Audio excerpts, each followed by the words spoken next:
Do-do-do.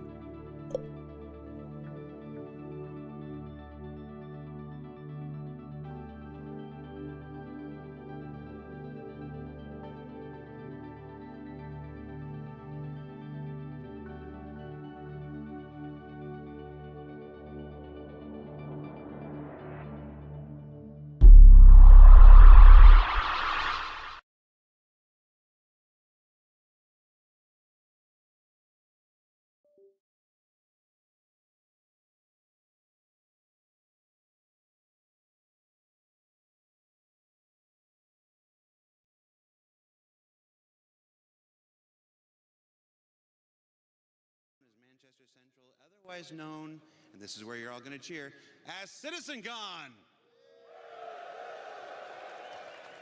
Honestly, people ask what the better parts of my job is, and being able to just do some call and response with the crowd is probably Hello. it. Watch, I'm going to do it again. At Citizencon. Yeah, talk. That's really quite cool. We are here in the general lounge of the UEES Barbary, where I'm going to be sitting for most of today, because if you watched day one, I made an ill-fated decision during the pre-show yesterday to attempt physical movement of any kind. Generally, I'm against it. If you consider physical movement of any kind past the age of 40, don't. But if you have to do physical movement at any point after the age of 40, my recommendation is to stretch at least once in 14 years. So yeah, we're here on day two. Let's go over a little bit of day one. Day one, we saw the Brave New Worlds Genesis presentation. It was a fantastic look at all the new Planet Tech tools that will allow us to build planets like the newly revealed Castor Sherman. We checked in with the organization presentation. I know it's a social and universe, and it had all kinds of stuff, the party chat and all that stuff, but really for me, like, I was there in 2014 when and met Benoit for the first time when he did the very first organization and presentation. And for the last 10 years, every other time I see that man, I'm like, when, Benoit? When's our time? When are the orgs coming to the game? And to know that they're finally in active development on their way to the Precision Universe is one of the more exciting things about Star Citizen for me.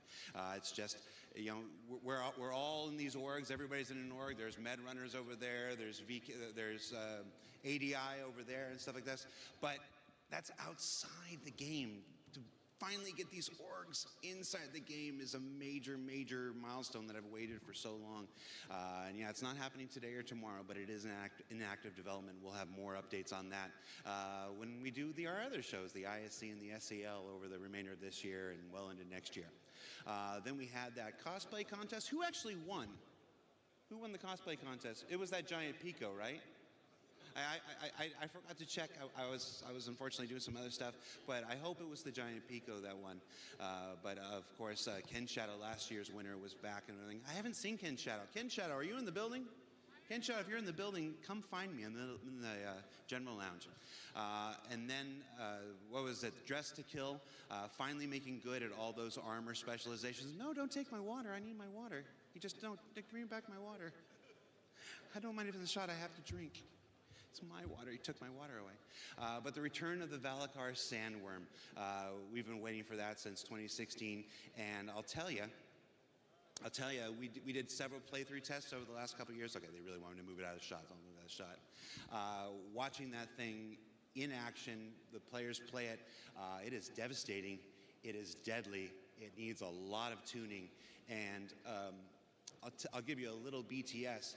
There was one playthrough that we couldn't use any of the footage from because its projectile spit was bright white.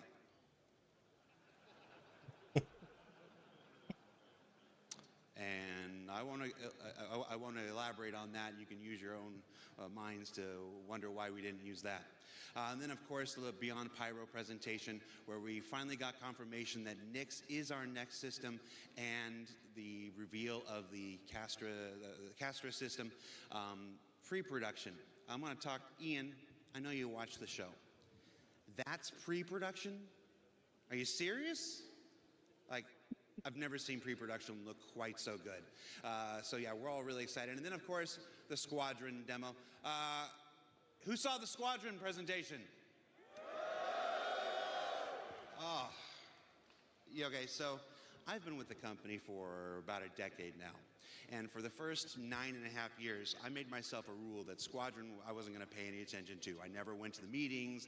I didn't let people tell me about it. I wanted to preserve that for myself as a fan. And then several weeks ago, we started playthroughs of that.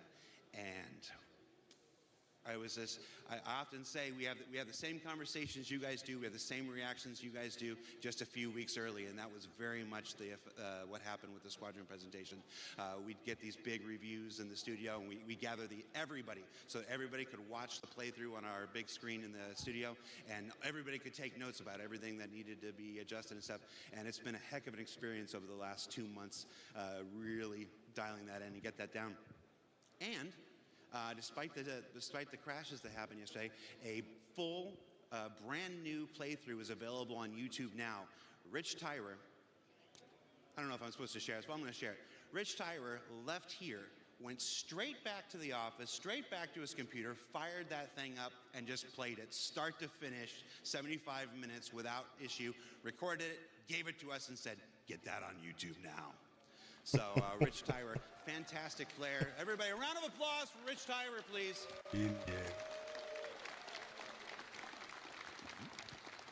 And I'm going to say that Legatus difficulty is no joke. Over the last 2 months when we were doing our weekly reviews, we had lots of players. Shout out to Tommy, who would play during these reviews and stuff. And Rich is an exceptional player at that. Those Vandal who were charging around McLaren were super lethal. And the turret section has full Maelstrom destruction, so a lot of folks who were playing it, the turret would just explode. And yeah, you know, he fell down at the end, but other people would just explode out into space and have to restart. So Rich, you're a decent game director, but you're actually a really good player at that. And you made that Legatus difficulty look easy. So congratulations. So one of the cool aspects of Citizencon every year is that every time I walk past somebody, it seems like they hand me something and are like, "Here, Disco, put this in your pocket." And this is a collection of the things that I've been handed over the last 24 hours. We've got, these are pins from an F-35 ejector seat. It's an F-30. I can't remember if it's an F-35 or an F-18. I know those numbers are not remotely close, but I'm very tired. But these were pins from an ejector seat. We've got a bottle opener. You can never come to a Star Citizen event without somebody handing you a bottle opener. Challenge coins. We talked about challenge coins last year. Atlas Defense Industries. This is one from Citizencon this year. Different orgs. This was somebody's personal giant challenge bar, I guess. These are all metal. These are really nice. And then patches. We love patches. Both Tyler Wicken, shout out to Tyler Wicken, both Tyler Wicken and I have a huge board in our office where we collect all the different patches that folks give us. We've got Bar Citizen patches from all over the world, including one of my most cherished, a patch from Bar Citizen Iraq, where it was just 4 enlisted servicemen having their own Bar Citizen quite a few years ago. And then there's some curiosities, like this guy. I don't know, I asked him what I was supposed to do with this when he handed it to me, and he said, "Put it in your mouth." I understand that's what a poo lolly is for, but we'll do that after stream. Maybe. And then, of course, shout out to the Med Runners. I'll tell you, Med Runners, one of our favorite orgs in the game, dedicated just to helping other people. I ran into the Med Runners at breakfast this morning, and because I had a long, painful walk into the studio, they literally put me in their car and drove me to the event today. So shout out to the Med Runners, helping people in the game, helping people out of the game, doing the kind of things that we love. So, oh, and this was very cool. I don't know what this says. I think this is the manufacturer. I think this is the manufacturer name. This is Gattac, or I can't think of the name of the other one right now. And then this weird Copion thing. So how are we doing on time? Oh, the time's not up there. All right, so one more thing we do before we throw it to Dan and Sam. I wanted to do, back in Citizencon, our first digital Citizencon in 2021, I made the mistake of reading online comments after the presentation during the show. And there's nothing I like more than repeating the same mistakes of the past. So our lovely social media team, shout out to Galactica and Mickey, put up a thread asking for your comments about day one of CitizenCon, and let's go through and see some of what people said. Citizen of the Verse said, Castra, my new home. Lovely picture of Castra there. We've got Serious Fun says he loved that the PU got clarity on its next two systems and that the visual fidelity of Squadron 42 is off the charts. Oh, and that Zeus bomber jacket. I'm not wearing mine today. Who's got that Zeus bomber jacket on? Somebody come over here. This thing is amazing. I want to shout out two members of our marketing and merchandise team, Mandy and Kat, who led the charge to get the coolest jacket we've ever made based on an authentic M1A jacket. Again, Mandy and Kat. If you see them over at the merch booth, tell them Jared sent you, and tell them how much you appreciate their work on this. They're responsible for all the merch at this year's CitizenCon, and I've been to 10 of these things, and I feel like this is the best merch we've had. I'm wearing the new blackout hoodie today, and this is a really great material. This is comfortable. This is going to become a new daily driver here. Okay, that's enough shilling for the merchandise. Rick Rate says his favorite thing was the Worm and Sherman and this handsome guy, and there's a gif of Henry Cavill. There at the beginning of our Squadron 42 demo. Let's see. Cosmic D says he loved the dynamic weather demo. All right. Do you know making videos for Star Citizen is hard? Making videos where the environment is actively trying to crack you is very, very hard. Like, none of that was faked. We got our poor guys, they got into that Zeus and took off, and you saw how it struggled to lift. That wasn't fake. That was the actual dynamic weather system pushing down on the ship and saying, no, you ain't taking off. And then they managed to get it off and then managed to fly in a straight line and stuff like this. Is that for me? Oh, they want me to wrap up. How rude. How rude.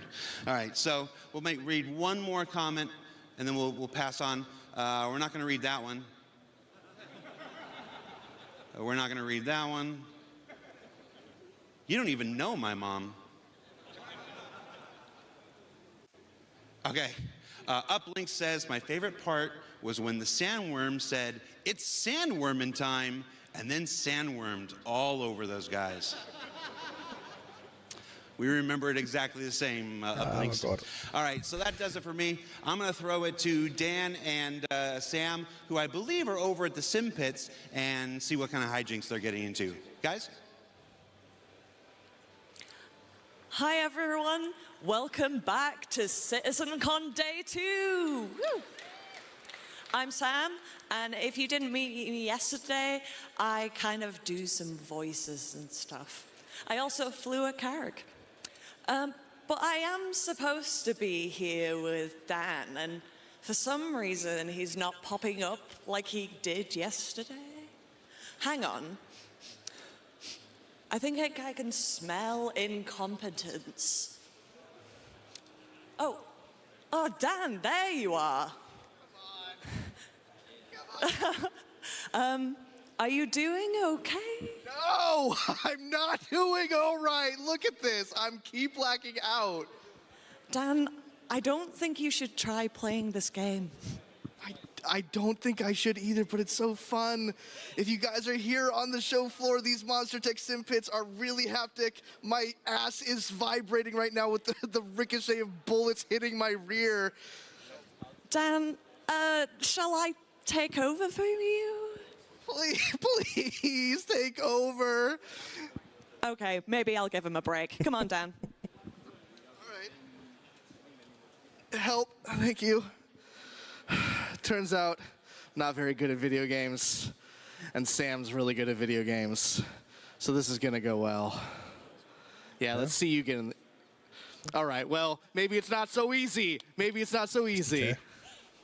To be fair, I left you in a pretty shit situation. You were set up for failure. Come follow me. We're going to move away from my abject failure as a video gamer for a moment. Hi, guys. Welcome back to Citizencon Day 2 here at Manchester Central. We're so happy to have you back. Like Jared said, hopefully you guys enjoyed the panels yesterday. We covered a bunch of stuff yesterday, but don't worry, there's still a bunch more for you guys to check out today. Between ships, between base building, between the road beyond, there's still a bunch of stuff for us to cover. As you can see, we are here in the general lounge here at the show floor, Hall B. Here at Citizencon, let's take a look. As you can see, we have our lovely Hornet. We have our players just chilling out, maxing, relaxing, all cool, shooting some saddle ball outside of school. When a couple of duel who were up to no good started making trouble in the neighborhood, we got in one little fight, and Captain Bishop got scared, or Admiral Bishop got scared. We said, Squadron 42, release date 2026. Who is hype about that? Awesome, guys. We are going to be covering a bunch of stuff here today. We have a bunch of community booths still to cover. We have some awesome models to show off here on the show floor as well. There's still so much more to cover, and I'm really excited. We only have a little bit more time together, though. I want to make sure you guys are taken care of, and hopefully you guys are having just as much fun watching the show as I am running it. Now, as you can see, we have our themed stuff. We didn't really get into the theming last year. I want to get down into sort of the micro this time. So let's take a look at the outside of these booths. As you can see, we have Bioticorp Waste. We have the Robber Space Industries. Come follow me a little bit. We're going to go a little bit into the community booth area, just a little bit. As you can see, we have this problem in the verse as well. Get a look at that. People just stacking up their med boxes. Wasteful. Wasteful. For shame. Throw it away. Littering. Hi, guys. Come follow me. We're going to make our way out. Hi, everybody. We're making our way through. Guys, it has been such a pleasure to be back at Citizencon. In case you don't know who I am, my name is Dan Halbrick. I'm the community producer here at Cloud Imperium Games. I produce our community managers. That's Jake Acapella, that's Freya, that's Christian, that's Ulf, that's Niku. All the people who you guys interact with on Spectrum, on Twitter, X, who cares what it's called these days.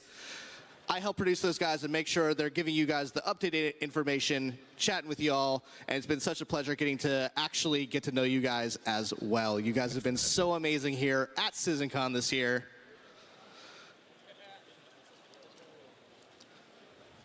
We're just making sure that we catch as many people here on the show floor as possible. In case you guys didn't check this out yesterday as well, we have the Addison Lounge. The Addison Lounge is a place just like the General Lounge for you guys to chill out. Make sure you guys are getting a drink. If you guys have a VIP ticket, you guys have special access to bar and refreshments here as well. You guys don't have to wait in the long line. Make sure you guys are checking that out as well. Yui, thank you for your service. We have that huge United Empire of Earth timeline as well, going all the way back to 2137 to the pretty near recent future of 2950. That's only 4 years ago based on our in-lore world. And I think that's pretty much it. I mean, obviously we have the Hornet. We've covered that to death, so I'm not going to cover it, but it still looks pretty cool. Now, I think we're ready to throw over to our first presentation, so I'm going to throw it back over to Jared. We'll see you guys later for some more community booth stuff. I'll see you guys later. Thanks for watching.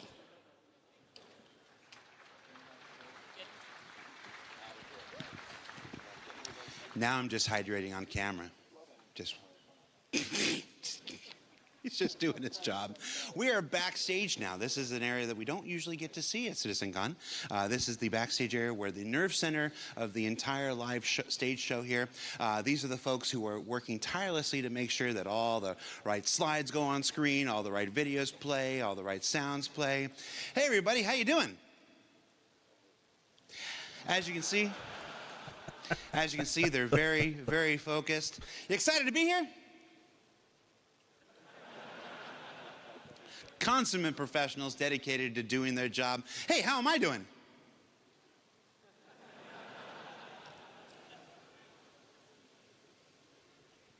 My mom likes what I do. All right, so guys, that's it for the pre-show. We're about, what time is it? How much time we got? We're about, oh, that's not even my clock. We're about 10 minutes away from the proper start of day 2, so we're going to take a break here. This is your last chance to get a snack, get a drink, go to the bathroom, kiss your loved ones goodbye for the next 4 to 5 hours as we present day 2 of Citizencon.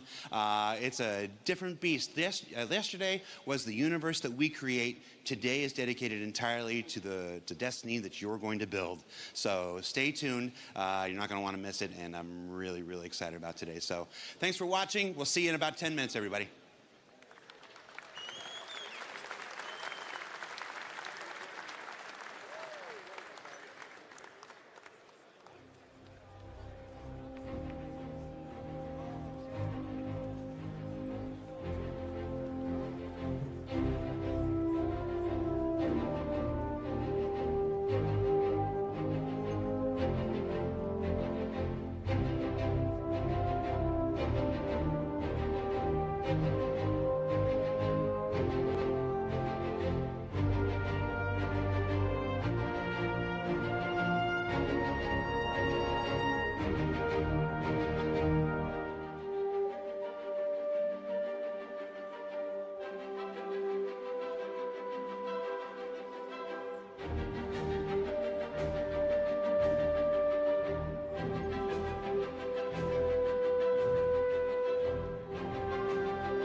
Så nu må det vist være op over, vi går i gang.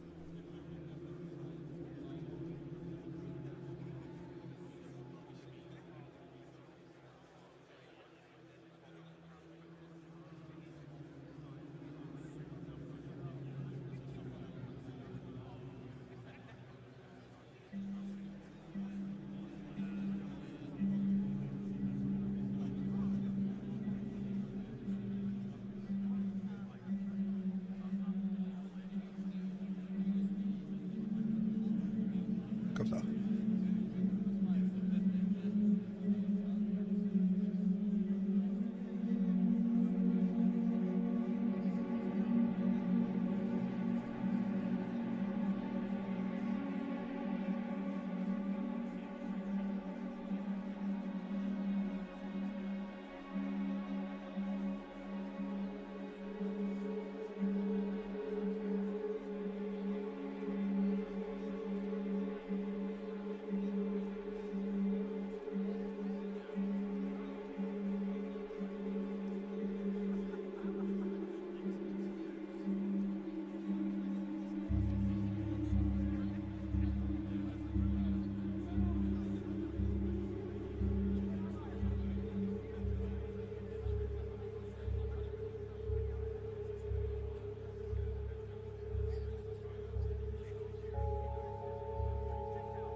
Ladies and gentlemen, please welcome to the stage, master of the self-performed introduction and Mama Huckabee's second favorite son, Jared Huckabee!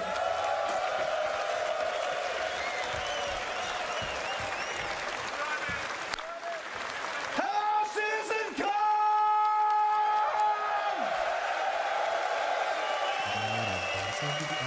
It's day 2!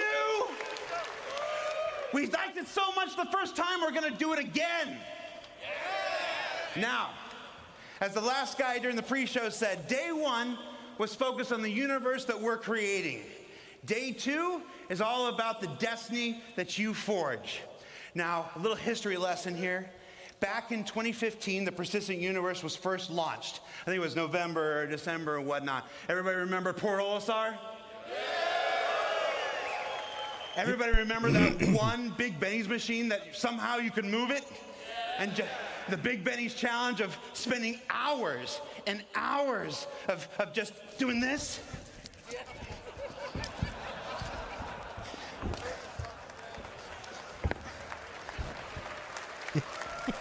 Trying to get that thing upstairs, downstairs, back into the hab.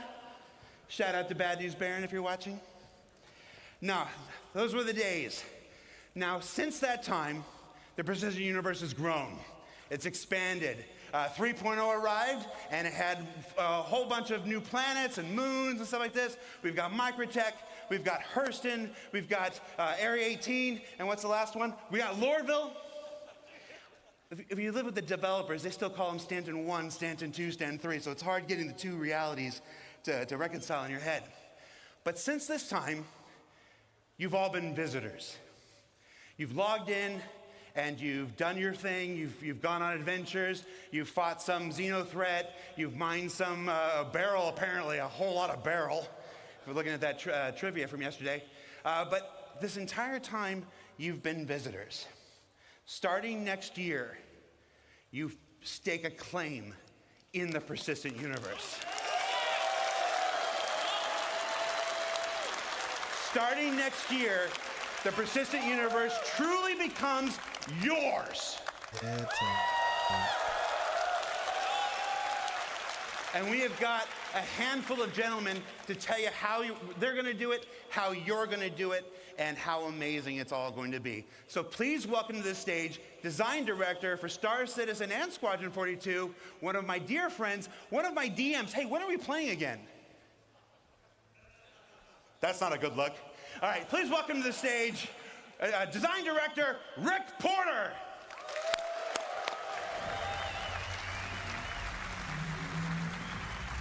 Thank you.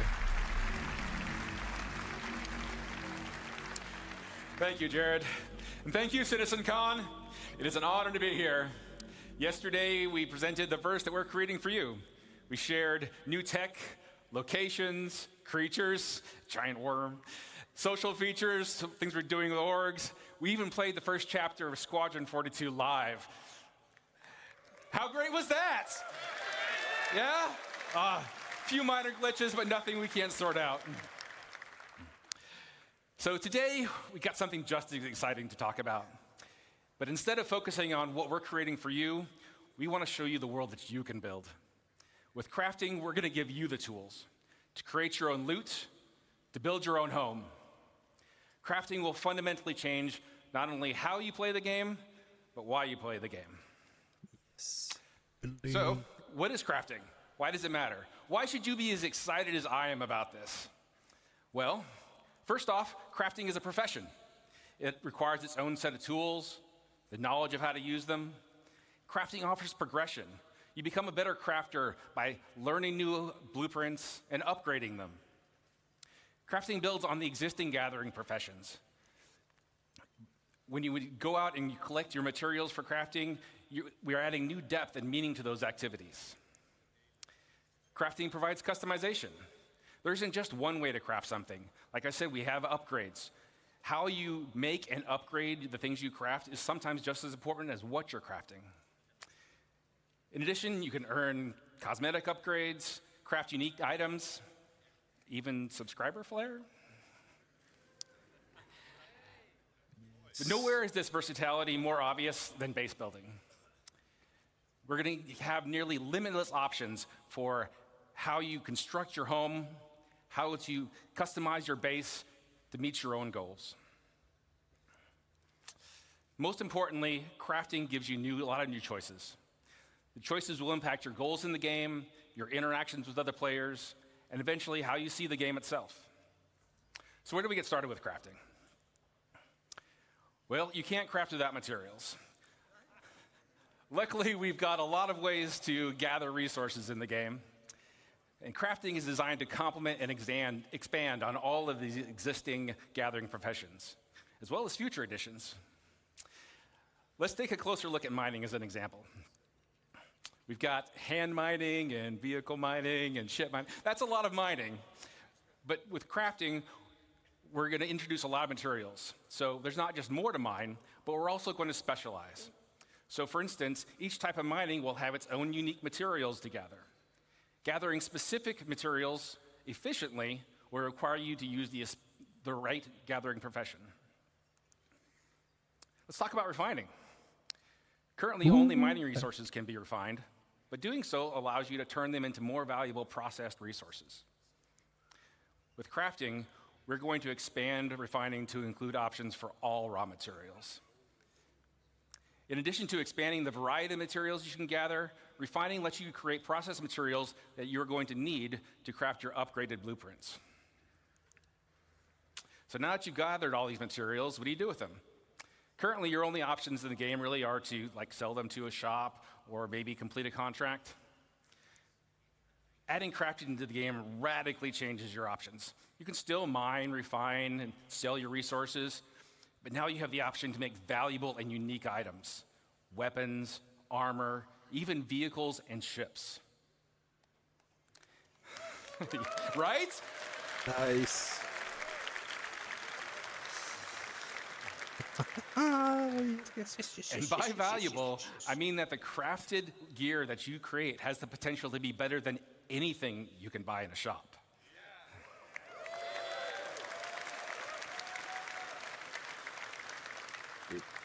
But crafting just doesn't end with shiny new gear. Think much bigger. Crafting enables you to build your own home among the stars.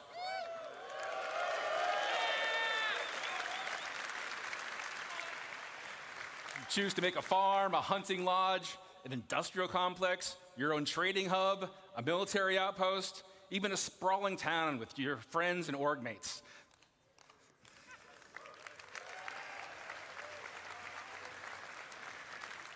You've got a lot here, but it's all optional. You can choose to focus on gathering resources and sell them to crafters that need them. You can skip gathering and refining and just focus on being the best crafter you can be. Or you can leave all that gathering and crafting nonsense to other people and just focus on trade and make some money. But that brings me to my last point. Player choice matters. When a player makes a choice, they assign value. Players' choices about crafting and base building will drive player trade. The community's choices will determine the value of the materials and the crafted goods you can all make. The game will still have its own shops and economy alongside players, but now you'll have more options about where you invest and how you prosper. Now, I've given you a nice overview of what we're working on here, and we have a lot more planned for the future. But now that you're familiar with the big picture, I want to introduce some of my fellow developers to come up on stage. They've got exciting details to share with you about the specifics of our new crafting systems, important gameplay improvements, and most exciting, I think anyway, an update to base building.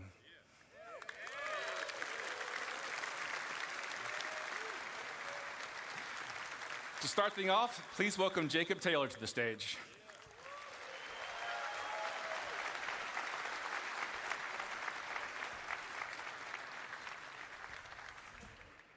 Thank you, Rick.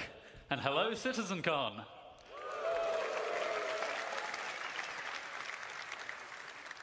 Hi, I'm Jacob, Senior Gameplay Programmer on crafting. Rick has showed us how crafting will link into a lot of existing and new gameplay, but I think it's time we get into some of the details. I'm going to tell you about the new game mechanics we're introducing, starting with blueprints. Blueprints. Yes. Oh, lecker. Before you can craft anything, you'll need a blueprint. Blueprints provide the recipe to perform all kinds of crafting processes, including refining. You can acquire blueprints through various activities. Some you can buy, some you can find, and some can be unlocked or earned in other ways. You can also upgrade your blueprints through research. We'll go into more detail about what this means a bit later. So, blueprints are the recipe, and Rick already told us the materials you gather and refine will be the ingredients. But there's a bit more to it than that. We have a new concept for materials, material quality. Quality is a property we're adding to all resources you can gather. That's an abstract measurement of how good it is at being whatever it is. You can think of this as the purity of a metal, or the ripeness of a fruit, or something along those lines. This quality will be carried forward from raw resources through the refining process to influence what that batch of materials is best used for in crafting. High quality is more desirable overall, but is more rare, and there are still important uses for low-quality materials. More on that later. All raw materials you find in the verse will have a quality rating tror jeg på. that's generated based on some rules. The same kind of rules you heard about from the Planet Tech team yesterday. You'll find the same material in many så places, but with varying Der. qualities, so you might want to Så stort. explore to find the best. Some materials that are already rare will be even more valuable if you can find them with high quality. But what's quality for? It's for item stats.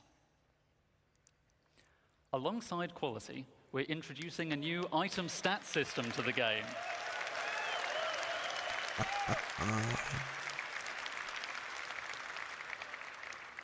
This will allow relevant properties of craftable items to be affected by the quality of materials used Se, to craft. vægt er der med. For resources, just a single quality rating is sufficient to provide variation. Fire. But craftable items have such diverse purposes that we need a more detailed system to provide both progression and customization options. We aim to have meaningful item stats for all craftable items, but some examples would be the damage and fire rate of a gun, the wear resistance of a ship component, or even the satiation provided by eating a hot dog.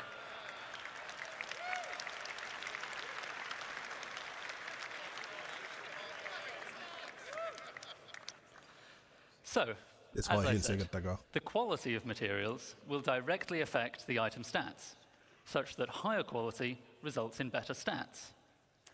Most items require multiple different materials to make, which may each influence different stats. And in many cases, you'll have a choice of materials to use, which lets you decide which stats to focus on to tailor your items to your playstyle. Jeg tror, du fik svaret der. Here we see I'm making a gun with high-quality aluminium, giving me a nice bonus to integrity and weight. But someone sold me low-quality copper, so I don't get as much fire rate bonus as I could have. To go even further, researching your fabrication blueprints allows you to build higher tiers of an item with improved base stats. So a higher tier item will be better than a lower tier item that was made with materials of the same quality. Making high-tier items requires more advanced materials, but is also how you access greater choice as to which stats to improve. This means that your high-tier items can not only be better overall, but also more specialized in the areas that are important to you. Most items will have tiers 1 to 3, with tier 1 being the most basic version of the item, and tier 3 being a highly advanced version made with appropriately impressive materials. But you can also craft vehicles.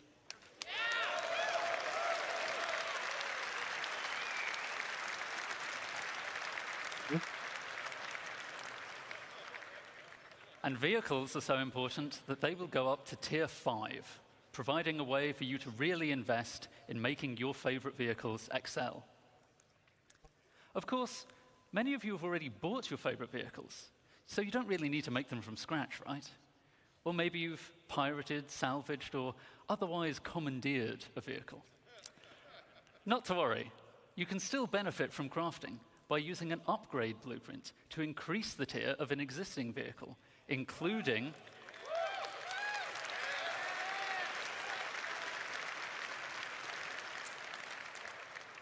the usual stat improvements and customization.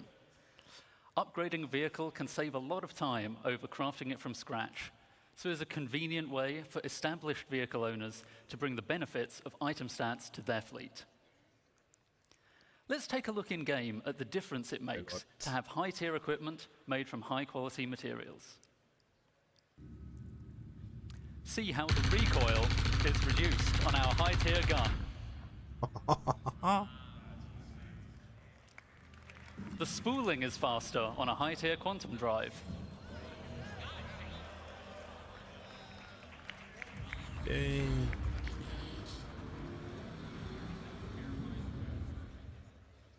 And a high-tier scraper beam is much more effective.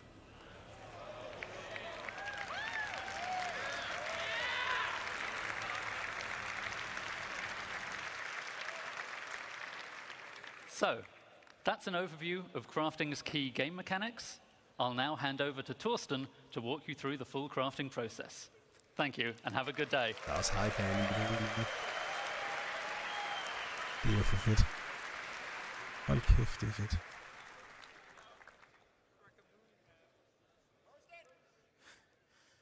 Thank you, Jacob. Hi, I'm Torsten, lead system designer of the CGP system design team.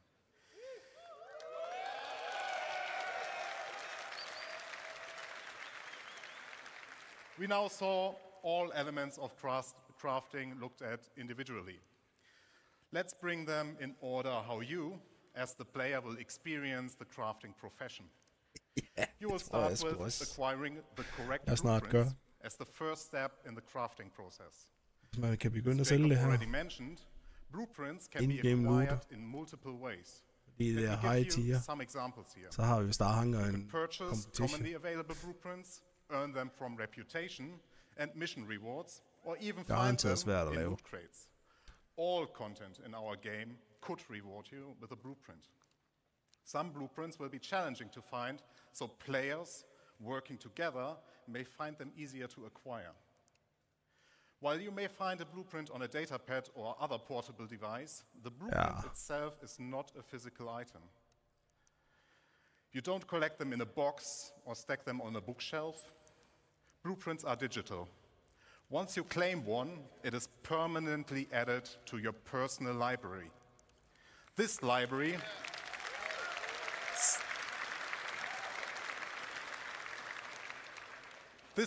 is persistent to your character, and every blueprint you claim is yours forever. They cannot be stolen or traded once claimed. But it does not just end with acquiring blueprints. Those tiers of quality that Jacob mentioned are unlocked through blueprint research. Research requires a research data bank which can upgrade your blueprints.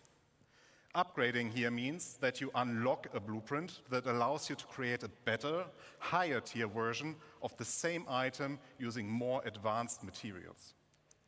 Note, you will still have access to the lower tier versions if you want to craft the cheaper version.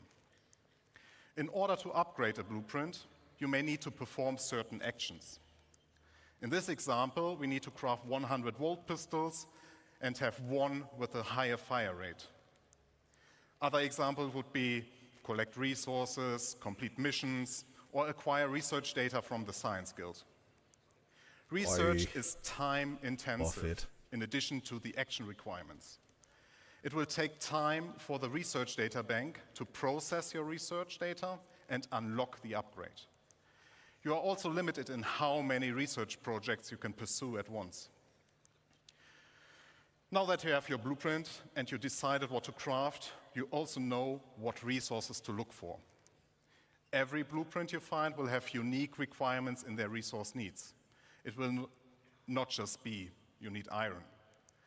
We want to make use of the professions we have to meaningfully involve them in the crafting process. Especially for the more advanced blueprints, you can expect that it will require materials from multiple sources. And, as already mentioned by Jacob, pay attention to the quality. If you want to have the perfect item, you also need the best quality. Here, the best way to find the best resources is to get out and explore the world. If you want to find the best hidden materials, then you get yourself a top quality radar. Once you collected the raw materials, the next step is refining them. Refining, like crafting, requires blueprints. Refining blueprints take primary, secondary, and catalyst materials and produce refined materials. The rule is very simple. The quality of the primary raw material defines the quality of the refined material. The secondary material you put in has an impact on the quantity and the time the refining process will take. An optional catalyst can speed up the process further. Let me give you a simple example. If you want high-quality steel, you need to put in the best iron you have in the primary slot. You can put in you can put any quality coal in the secondary slot without affecting the quality of the steel. But the quality of the coal will influence how much of it you need to produce steel. As an example, if you put in low-quality coal, you might require 4 SCU of coal versus high-quality coal that only requires 2 SCU. This is one of the important use cases for low-quality materials that Jacob mentioned. You can use refining stations in the world as they will be converted to this new process. You can build your own refineries for yourself, you can get your org to help you out, or you can simply trade for the materials that you need on the open market. Now, we are reaching the final step. You got the blueprints, you gathered resources, and refined materials. Now you can create the item you want. And this item can be anything. You will be able to craft anything from FPS equipment to vehicle components, even entire vehicles and buildings.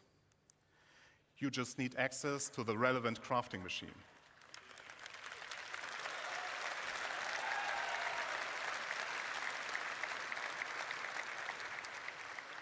Talking about crafting machines. We will have a variety for you that differ in what process they can support, like a refinery or a dedicated vehicle crafting machine. We will also find them in various places. There will be communal ones like the station refineries you already know, player-owned that can be in your personal hangar, a vehicle, or your base. As all that we have talked about just now, these crafting machines also come in tiers. Here, the tiers will affect how well those machines do their job. You will not only progress in the products you produce, but also in the infrastructure to produce your wares. Just to give you an idea what you will encounter, here are some examples of the crafting machines. There is the nutrition fabricator, the chemical fabricator, an item fabricator, and even fabricators of a much larger scale we will talk about later.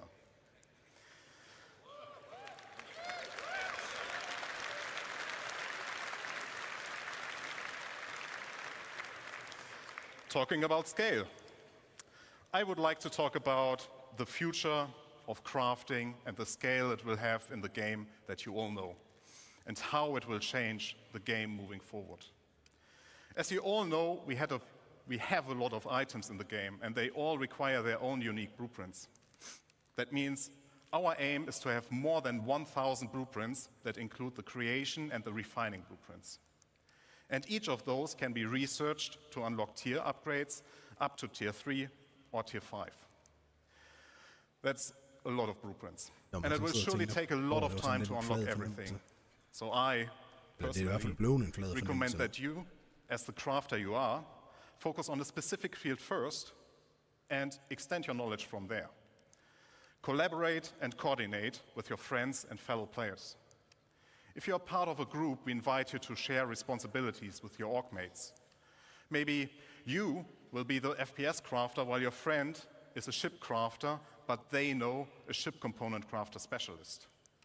There's a lot of content, and it will continue to grow over time. You are free to be a generalist crafter, a specialist, or something in between. Pick the blueprints you care about and be the best. Have an exotic shield generator that no one else has the blueprint for but you. Help others and earn credits while doing so. It is a real profession in the game that will benefit from your dedication and attention. As you can tell, crafting will have a huge impact on everything in the game. Even if you do not want to get actively involved, at some point you will stumble over a weapon that got crafted by someone else and you will be using it. People will start selling their crafting goods or the refined materials or even the raw materials for the sole purpose of fulfilling the demand created by crafting. Players like you can become well-known specialists that are sought out to get certain things crafted from. With the ever-expanding game we all love, we will continuously expand our crafting to offer you long-term progression that involves the entirety of our game. And you might have guessed it already, but there's one more thing that crafting is the foundation of. and that is Ah, base building. yeah. Galaxy. I will now hand over to Luke.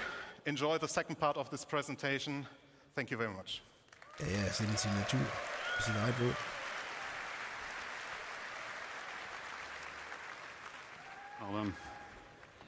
En ork-signatur. Good morning, citizens.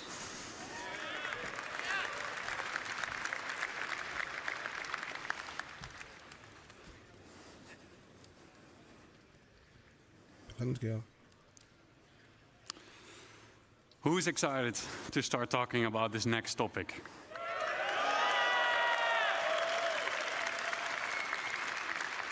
Let's get into it. My name is Luc Gijsbertse. I'm the lead environment artist on base building structures.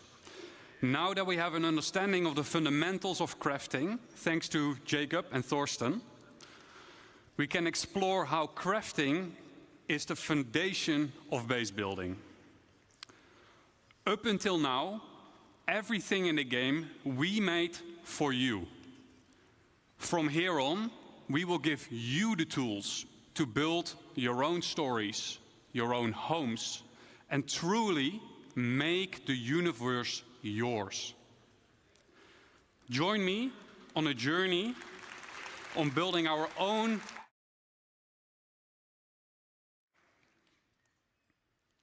Keep in mind that the following footage is work in progress, including. We're super excited to share this with you.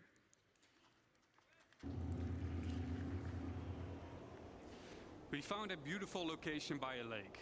This is where we'll build ourselves a home. To do so, we need some resources and the construction graph card. The construction graph card allows us to survey the land, claim the land in a lawful system, and it allows us to build structures. As we've already found a location and don't need to claim land in lawless Pyro, we can straight dive into building our base. Keep in mind, the following UI is work in progress.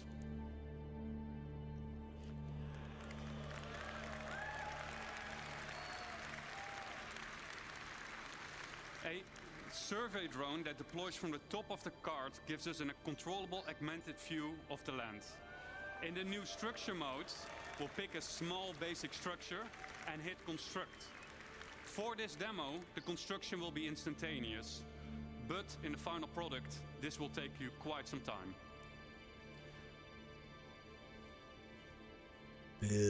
We've done it. We've built our first structure. Let's have a look on the inside.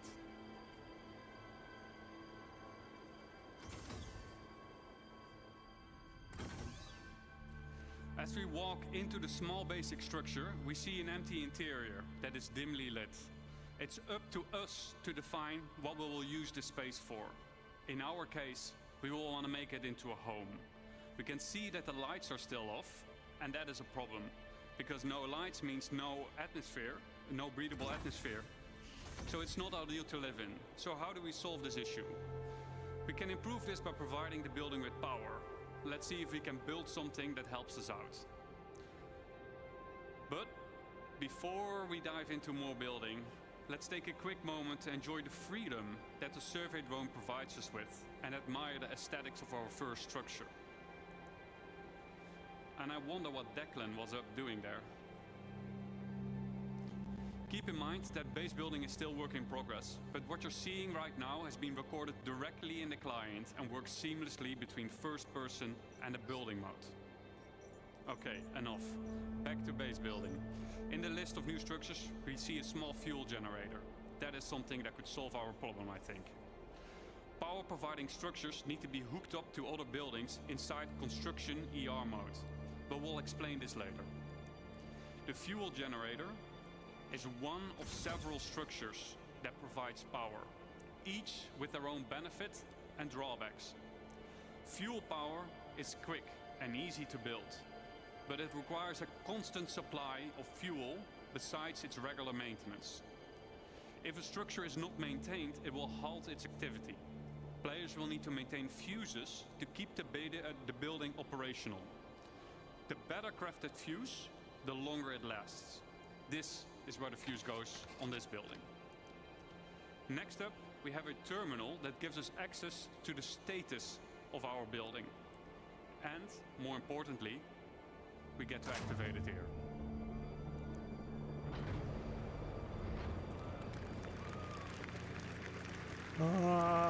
Ja tak. That should do it. Let's see if we got power in the building now. As you notice, some of the crates in the background have disappeared, as their content has been consumed during the construction process of the buildings. And it looks like Declan is now hooking up the power to the building. I wonder what he was up to earlier, though.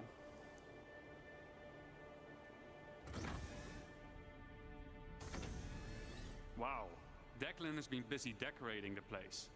As we can see, the lights are now properly working. We got atmosphere, and we can start to use the item fabricator now that there is power. Always handy in case we need a fuse. Let's have a quick look at what we've done so far. We've decorated the place. We made it our own little home. We hooked it up with power. I would say we have a place that we can live in. It might not be much, but I think it's just enough to call it a home. Thank you. Fit, fit, fit, fit, fit, fit, fit, fit, fit, fit, fit, fit.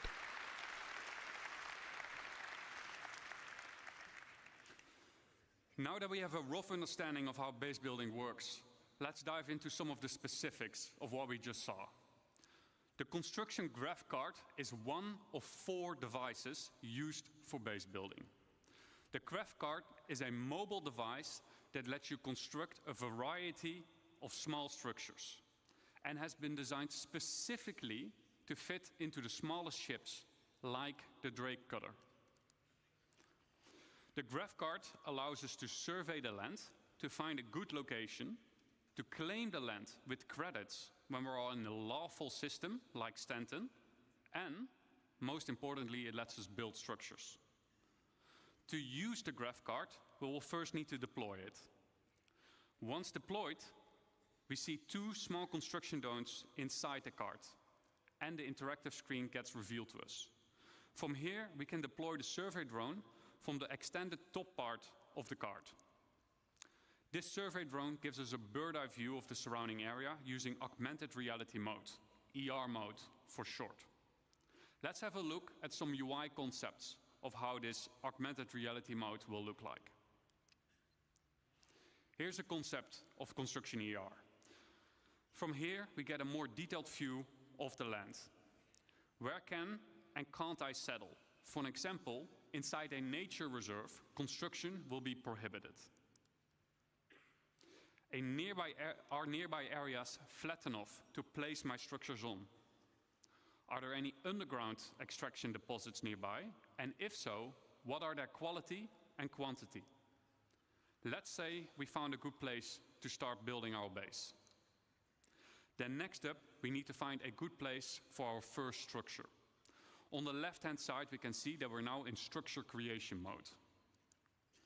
Underneath that, there is a list of structures that we can build. Once you have chosen a structure, you'll drag it onto the terrain that will be shown then as a physicalized hologram. From here, you can move and rotate to find the perfect position for your structure. Now that we have chosen a position for our structure, we will need to supply it with crafting materials. Just like the crafting interface that we saw earlier, this is where you choose the materials, and the better materials you choose will result in a better structure. Once you're ready, we'll hit the craft button on the right bottom to send the construction drones printing to the buildings. The automated construction drones will take off from the construction graph card and fly to nearby resources to fill their internal storage and then fly over to the construction site to print the building until their internal storage has been depleted. The construction drone then repeats the loop by filling its internal storage again by nearby resources. Printing buildings will take some time. Keep the construction supplied so that you don't delay the process any further. Let's say our building did just finish printing, then what? Then we need power. We need to power the building. All structures will have an unpowered and a powered state that we can manage inside the resource manager. To provide structures with power, we can easily link generators to structures that need power in the resource management menu within Construction ER. We can also link multiple buildings together. And we can assess the power consumption and shortage of, inside this resource management screen. Keep in mind that operational structures, like power generators, require maintenance of their fuses and sometimes need supplies coming in and going out to be managed. Now that we have a structure and power, what can we do next? Then we can actually upgrade our structure. Structures can be upgraded from tier 1 till tier 3. The better material you provide, the better the improvement will be. Just like Jacob and Thorsten explained in the crafting presentation. Tier upgrades can, for example, improve the structural integrity of the building or make its resource consumption more efficient. To really make your base feel like home, you will want to decorate your base with a wide variety of furniture pieces that can be bought, crafted, and found in the universe. It's up to you to define what you want this space to be. Do you want to decorate it as a hospital? Do you want to make it into a workshop? Do you want to make it into a luxurious bedroom? It's up to you. Furniture can easily be placed and moved using decorative ER mode as an hologram. This is so your furniture can easily fit through doors. This feature is accessible through nearby construction devices, allowing you to place down furniture pieces or even crafting machines that otherwise wouldn't fit through the door. And you get to place them directly from your local inventory. The less trusted among you, or anyone settling in Pyro for that matter, may want to mag-lock their furniture into place so that only you and your friends get to rearrange your decorations. And best of all, decorative ER is not exclusive to base building and can also be used for personal hangers and ships. Det kom der. Men der stod nu også S, M og L hangar. To recap, what are the essentials for any base? 1. Come prepared, bring the right resources and a construction device with you. 2. Use the resource manager, power generators to make your base habitable and functional. And maintain your base with resources and by replacing out worn fuses. And 3. Personalize your base, personal hanger and ship with decorative ER. And there we have it, our home in Pyro. Now that we have an understanding of the basics of base building, we'll explore how you can go and make more than just a home. But before I hand you over to Declan, the designer behind base building, I'd like to say a quick thank you for those who made this presentation possible. So a quick thank you to Eddie, Brandon, Jack, Dan, Mark, Shao, Stefan C, Dom, Stefan T, Carl, Joel, and Rob for your efforts and dedication.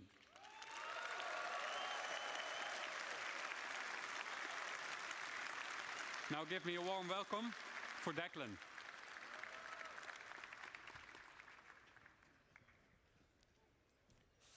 Nice one, cheers.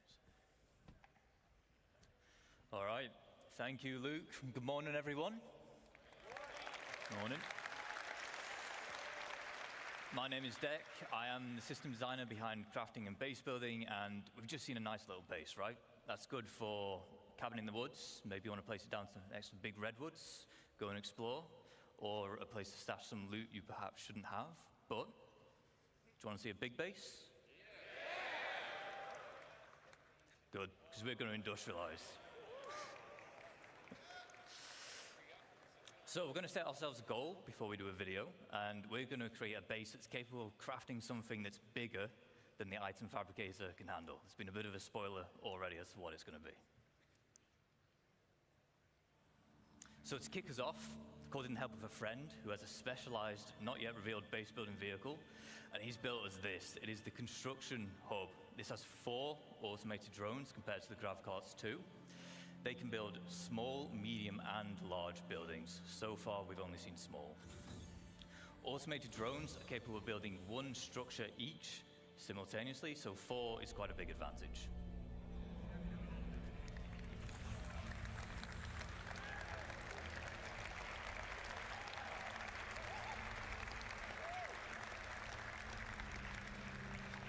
We'll pop into our construction AR and we'll get down a generator, we'll connect some buildings together just so we have a place to call home before we begin. Der kan du se S-hangar, M-hangar, L-hangar. Alright, there we go. So we've settled on one of the brand new underground resource deposits and we're about to exploit it using this. It is our extractors. This particular one is a large solid extractor. We'll also have liquid and gas depending on which type of deposit that you've settled on. Ej. We have our output grid here where we're getting all the brand new resources up out the ground.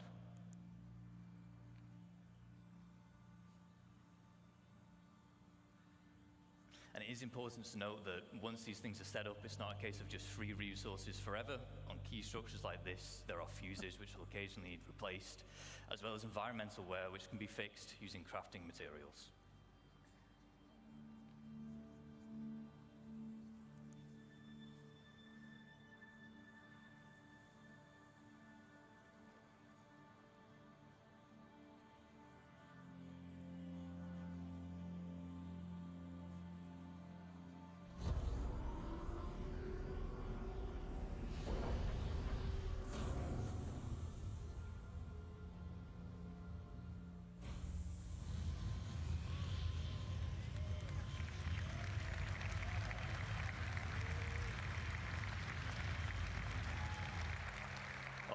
Now we want to turn those raw resources into the more valuable refined materials. We saw the process talked about earlier with Thorsten. Of course we want this, it is our refinery. Once again there are multiple types here. This one is the large solid matter refinery. We have liquid and gas again, as well as biological, depending on the type of materials that you're using and want to produce. Refinery has input and output grids. For input, as you might expect, is for the resources which you're going to consume, and then the output is for the resulting refined goods. This is determined where you'd select which blueprint you want to use, and therefore which type of refining method you want.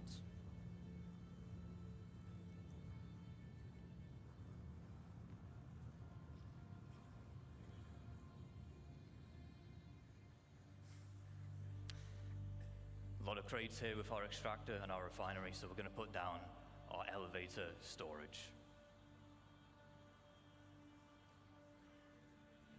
Base is really starting to build up now, but it's worth me mentioning again here that whilst we're putting these buildings down instantly in this video, large structures like this, they will take some time with the automated construction drones, but the smaller scale base we saw in the previous video, that can be done in a single play session.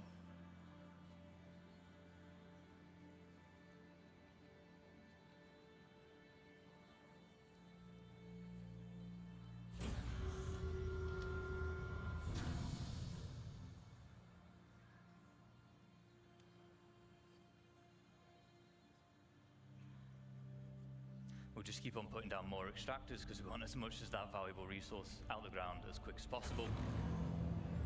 And with base building, we're introducing the concept of a freight elevator network. What this will allow you to do is it will allow you to link multiple freight elevators together, and in turn they will share the same storage. So as we're doing here, we'll deposit an item on freight elevator A, and then we're retrieving it on freight elevator B. There is a distance limit, but you can daisy chain the elevators together to extend that. And it has to all be contained within the same base.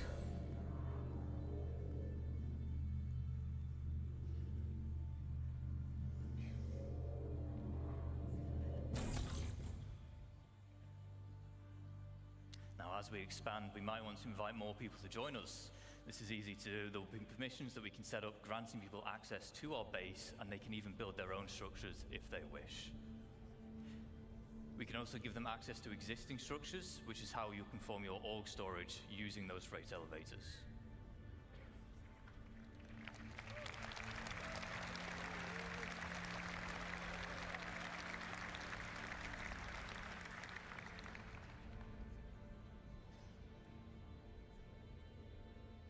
Now, we always want a safe place to store our ships, so the trusty hangar will do.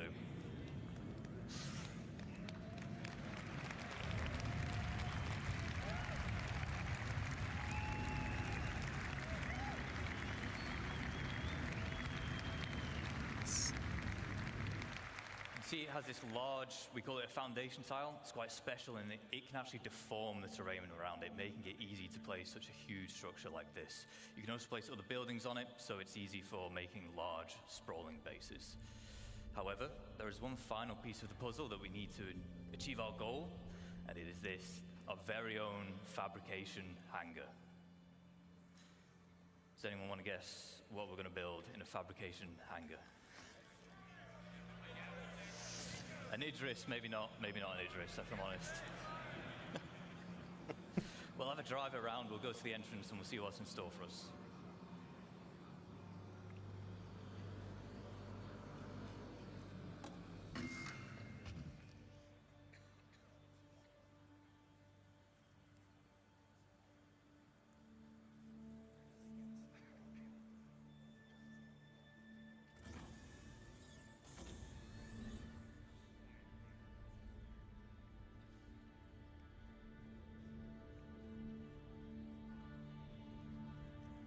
Looks like whatever it is, it's just about finished crafting.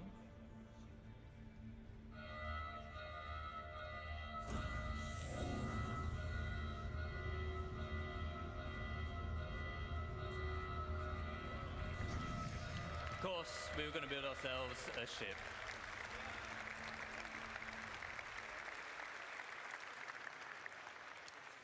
So, quick recaps of the gains from industrializing. We've tapped into the brand new resources and we've made use of them by turning into the more valuable refined materials. We've introduced freight elevator networks, which are great for logistics and hauling. And then we've created our fabrication hangar, which allows us to craft big valuable items such as ships. Now, ships are valuable because you can fly them, you can play content with them, but because they are a crafted item, they can also be sold to other players.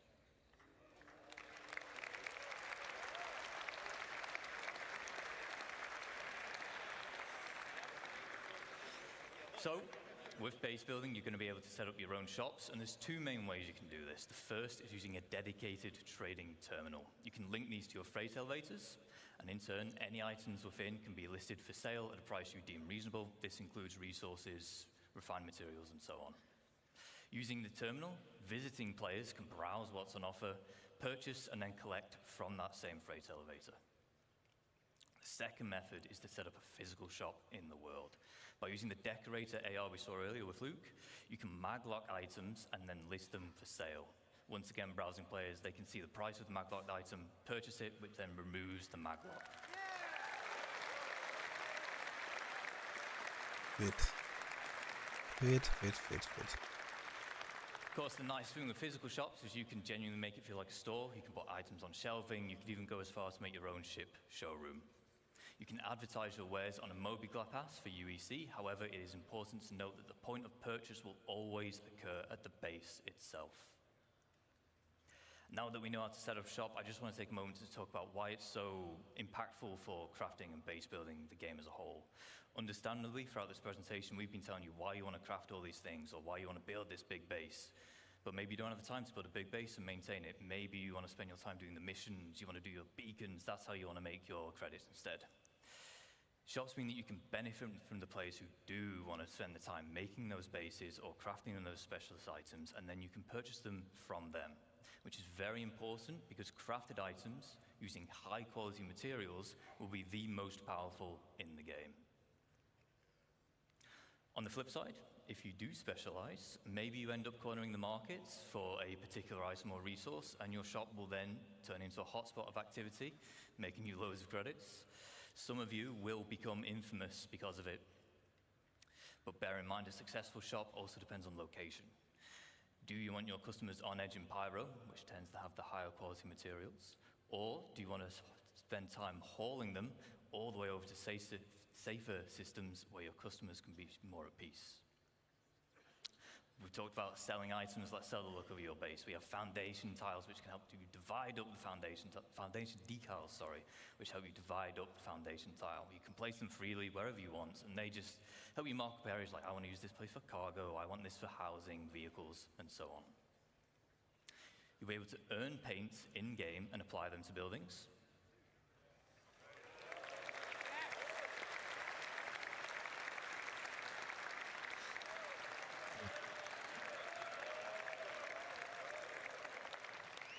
As well as add your own custom text, so if you're part of an org, the blue buildings that have your name are definitely yours. We have some forms of base building which are either still in the design phase or early white box, but we want to share some details. First up, we have farming and ranching. Farming, it comes in two general types. We have our low-tech farming and then high-tech. Low-tech consists of you acquiring the seeds, planting them in the appropriate environment. If you remember back to yesterday, the Brave New Worlds, we had soil types and such now. That'll play a part. As well as supplying them with nutrients and then just harvesting them when they're grown.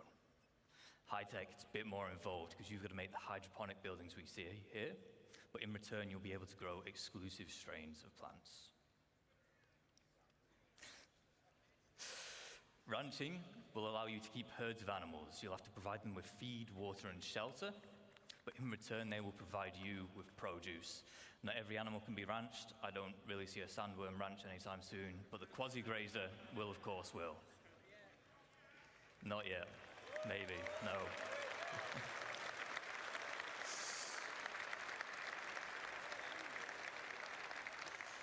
We have a few more additional archetypes. We have landing pads, garages, roads, fencing, as well as new variants of structures which you've seen today. For instance, the power generator, there'll be solar power, fusion, geothermal, as well as the XL structure class. If you remember, everything we've seen today, the biggest we've seen today rather, is large.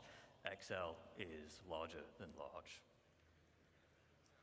And then you have your defense.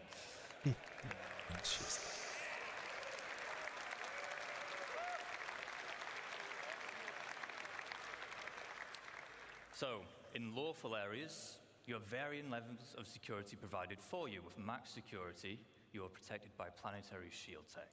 However, in lawless, Pyro and the likes, you'll have to provide your own defenses.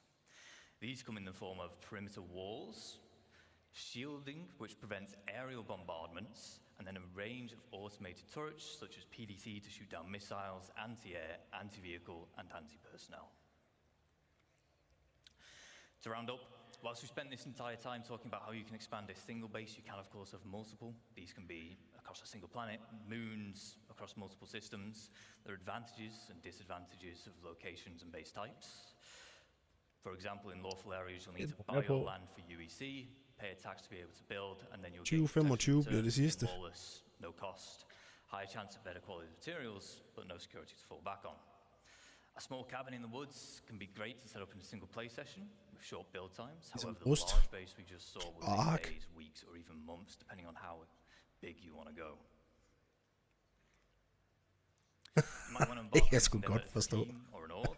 You can set up Og a sætte nogle base lane as an claims. org and own it as the org. For this, there'll be permissions available, and you can assign roles and tasks.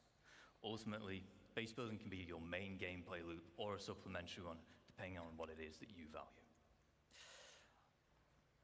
On that final note, I would like to say thank you on behalf of the crafting and base building teams. We've been very excited to share with you some of the work so far and the vision we Hvor have mange for år? these systems.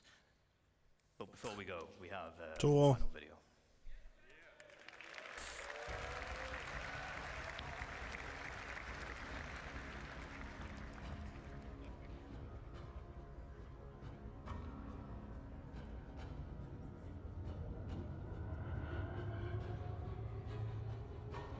Ej.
Thank you.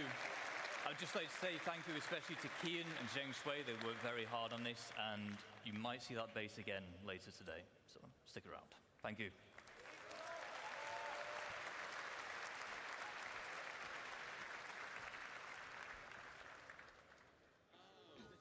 Hello, Citizencon. I'm Kirsten, your core tech producer, and I'm here off the back of that amazing presentation with Thorsten. How are you feeling, Thorsten? Much better now. That was an incredible view to what players can expect next from crafting and base building. Do you want to tell us a bit more about the crafting system and what players can expect to come next?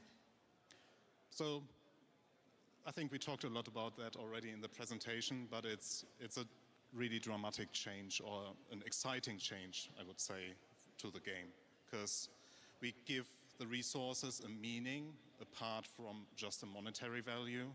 Now, even with the quality system that we now implement, there will be also a meaning to scout for like the perfect material. And of course, you need a bigger variety of the materials to be able to craft the items you need. And especially now with the tiered system that we will introduce, we also give a meaning for you as the crafter or the player you are to invest the time to be the best or the specialist. Because something that is very important to us is that we treat it as a real profession, and we have it as in parallel to all the other professions that we already have. So it's not just about making the universe more dense, it's also about making it more interactive and making everything in it more valuable. And more meaningful, yeah. So something that is also important for us is that everything that we do for this new feature is that we meaningfully integrate it into the game, so it all makes sense, right? So also with like the recent changes we did to the itemization in 324.2, we also, like, this is the starting point of all the changes we will be doing for all items, and that the reason why we did those changes were just because of crafting. So what impact will the crafting system have on orgs? Well, as also mentioned in the presentation, like, we want to see orgs building an empire of crafting or of manufacturing items and being like the get-to point for players to like go to their base and buy in their particular shops the items that they inherit, that they have the best, for example, FPS weapon for. And I'm guessing that'll tie in quite well to the biomes we saw yesterday as part of the core engine presentation, right? Yeah, the biomes will also heavily affect what we do for crafting, because it also will give us a good opportunity to spread around resources in more interesting places, like the giant forests you saw, right? For example, if you have a prospector as a miner, it might not be efficient, or you might not even be able at all to go down into the trees to mine anything that is below it. So you need to grab your ROC or your FPS mining gear to actually grab the resources that you can only find in those particular areas. So yeah, we will benefit a lot from this. Super excited. Well, on that note, how has this Citizencon compared to previous years? You were at LA last year. How is it to be back here in Manchester? It looks a bit smaller, but I got told it's actually bigger. So yeah, so I really like the location, like the theme it has. I like the community area with the cargo crates. So I think it's really nice. Yeah. Is there any specific highlights so far for your Citizencon today and yesterday? So it's a very subjective take on it, but I really liked our presentation about the orgs and the social stuff, because I'm part of an org myself. So I really looking forward to better tools to organize our trainings, our works, our events. Do you want to give a little shout out to your org whilst you're here on camera? Yeah, so shout outs to Aras. Nice one. All right, well, on that note, we're going to throw to Dan. Okay, he's live. back to the community booth section here at Citizencon 2954. We are here back, and we are with some old friends. We are here with Test Squadron. And I want to give a quick apology to my good friend O Lefty. Sorry for calling you D Lefty last year. I promise it's not because D is the first letter of my name and I'm a narcissist. But that's probably why. So apologies for that. But awesome. Chrome Ninja, tell us about Test Squadron and why you guys are back here at Citizencon. What's Test Squadron all about? Yeah, so Test Squadron, we're the largest gaming org in Star Citizen. We've only got like 3,000 people. I think we just checked it the other day. We're just hitting over 23,100. But we're a casual gaming org, and we're here giving away free stuff. We've got all this stuff on the table. Awesome. There's some cool swag here. We got coasters, we got pins, we got pens. Tons of awesome stuff here at Test Squadron. If you guys are looking to join a sort of friendly way to join Star Citizen, Test Squadron is the place to do it. We're going to move on. Thank you so much, Chrome Ninja. We're going to move right along to my good friend Tom Beckhauser. Tom, how's it going? Hi, Dan. So I'm Tom Beckhauser. I'm a real-life racing driver and Star Citizen Twitch streamer. And for this year, Locust69, Pretty Vanilla, and I decided to make a 1 to 200 scale Banu Merchantman made out of resin. Total of 26 individual pieces that we assembled, primed, sanded, and painted. Tom, this thing looks amazing. I mean, in addition to being a badass race car driver, you're also a badass model maker. This guy, there's nothing he can't do. I see you're giving away some Banu Merchantman little minis. We also have the little... the BMM pins, and we have the Defender mini. Sorry, I got those mixed up. Handing out the Defender miniatures and pixel art. Yes, you gave me one the other day. This is awesome.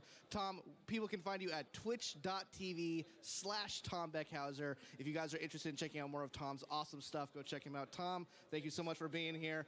Look at that. To take a look one last time at the BMM before we move on. So freaking cool. Thank you, Tom, for coming over. We're going to shoot now over to Sam, who is here at Atlas. Sam, take it away. Oh, hi guys. I'm here with ADI, and they have something really cool this year. Welcome to the ADI ASOP Vehicle Retrieval System. Again, did I sound like me? Or could you give us a quick intro to what you guys are doing here? Yeah, this is the Area 18 ASOP terminal and freight elevator terminal. We have, a fully interactive experience here, and we tied this in with our giveaways for this year. So we have Freight Manager as well. Nice. And this is where you can take, what's this? A hacking card. We have Tiger's Claws that we've been giving out. You have to search for them. You put in, and you go through the hack experience. Unfortunately, ADI is an anti-piracy org, and this is a mongrel hacking chip, so we don't want it. Boo, I'll go take it back to Mongrel then. Come on, let's go take it back to those guys. Come on, guys. Crime never pays. Piracy is not a real game. Sorry. We only grief and kill for fun. Amazing. So, right, thank you. So, what are you guys showing off at your booth today? Well, we are showing off Mongrel Squad to begin with, but also our sister orgs, as you can see, where we have the auxiliaries, the pack rats, and the cartel, which run the prison, but also ourselves, the premier pirate org, entirety of Star Citizen. Thanks so much. Thank you. Yeah. Well, we're going to have to move right on to the next guys. Thank you for showing off your booth, and hopefully we'll get to some folks to visit you throughout the day today. So,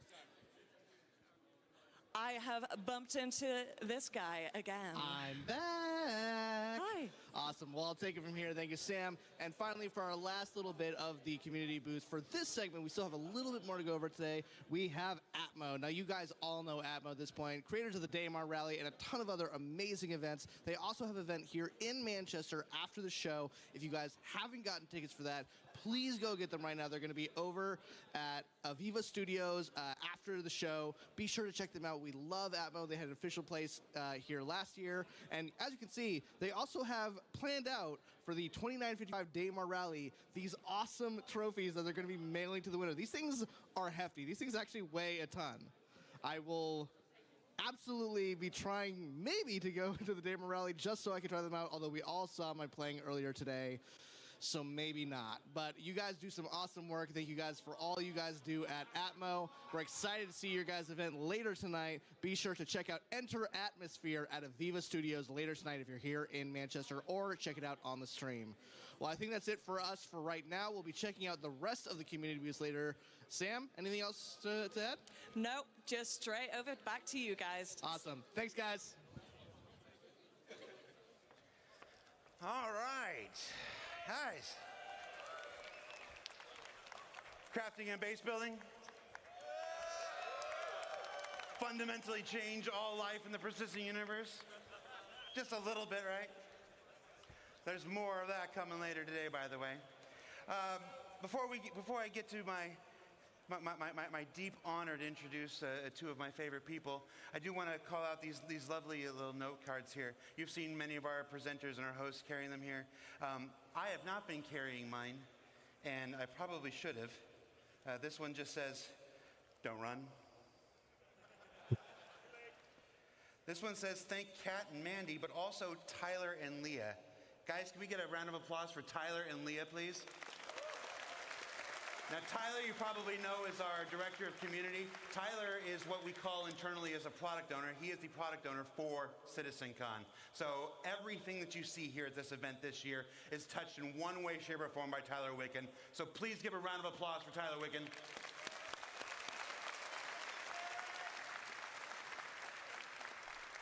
And because Tyler Wicken can't do anything by himself, Leah is the one who does most of the hard work. So Leah, who will never be on camera and who hates to be embarrassed, please give a round of applause for Leah, please.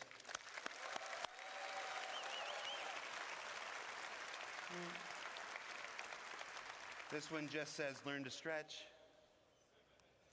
This one says, "Don't let the intrusive thoughts out." I almost lost it with that rabbit weasel thing yesterday. This one says, "Hi, Dad." Hi, Dad. And this one says, "Don't run," crossed out, "Don't roll on the stage, dummy." All right, so that's enough for me. Guys, our next presentation is our annual ships presentation, this year titled Captains of Industry, being presented to you by two people who almost certainly need no introduction, but I'm going to do it anyway. Ben Curtis was born in Manchester. No, I'm just. Vehicle art director Ben Curtis, and gosh. Oh, I was going to do something really embarrassing. All right. John Crew, you're saved. Come on out, John Crew.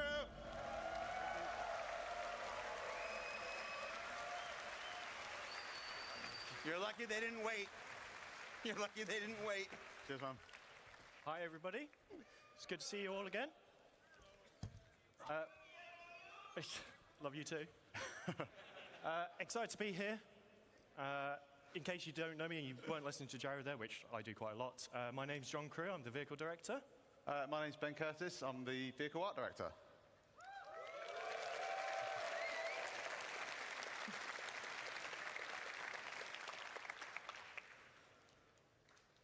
And the clicker is not working.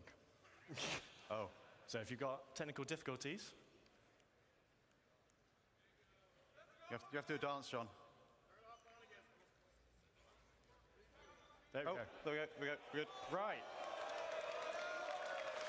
So, today we're going to be talking about the vehicles to build your universe. And for those of you that watched the previous presentation, which is awesome, about base building and crafting, you should be familiar with the top dollar construction grav cart. And you've seen how this works. You might be wondering, well, if I've got this, why do I need some vehicles to do things? I know there's going to be some of you that will be perfectly prepared to go push this thing hundreds of kilometers out of the garages at New Babbage. But realistically, you're going to need a ship to put it in. It can't carry supplies by itself, so you're going to need to put supplies in the ship, move them. And it has small drones. And that's the key aspect there. It has 2 small drones on board. And drones will have sizes. Okay, so, yeah, basically everything you're going to be building in Star Citizen has its size class. A lot of you are familiar with how we class our ships and a lot of other things in our game. So it ranges from small all the way up to large and extra large. And our drones kind of fall into those classes as well. But what does it really mean, the difference between what's a small drone, what's a large drone, what's a larger than large and extra large, and so on. And basically, a medium drone, for example, can build any structure up to a medium size. So it can build smalls, mediums, and it will be able to build small structures faster than what a small drone would. So the size makes difference depending on how big you want to go. But the drones also scale in numbers, in that one drone can only make one structure at a time. So the grav cart's got 2 drones on it, so it'll be able to create 2 small structures. But a medium, or if you've got a vehicle that carries multiple drones, you can craft a lot more structures, a lot bigger sizes, and that's kind of really the key to kind of like the upgrade path through the kind of drone sizes. So we've had a look at the small. So what's next? What do you want to build? A medium. So I know some of you have already seen it, but this is the CSV from Argo. So launching today is the very first ground vehicle from Argo, the Construction Support Vehicle, CSV. So this specialized chassis is developed to take on all the conditions on all our planets. It's a little rugged beast that really does just go everywhere. And if you're constructing a new settlement, there's 2 things you need. You need drones to build it, you need supplies to supply the drones to build it. And that's why the CSV comes in 2 variants. So we have the CSV FM, which stands for Fabrication Module. So this has 2 medium drones on board, and we built it to fit in as many vehicles as we could practically get it to fit in. So it fits in vehicles from a Cutlass Black upwards. It's approximately, and everyone always asks me, what ship fits in what, and I lose track of it all the time. It's about the size of a Tumbril Cyclone. So if you can put a Cyclone in a vehicle, you can put one of these in it.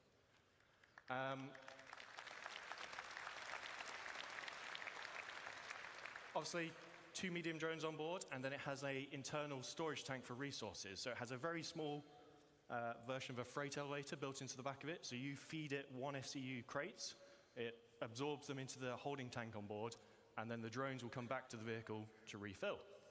And it also has a size 0 serial generator on board for a bit of added protection.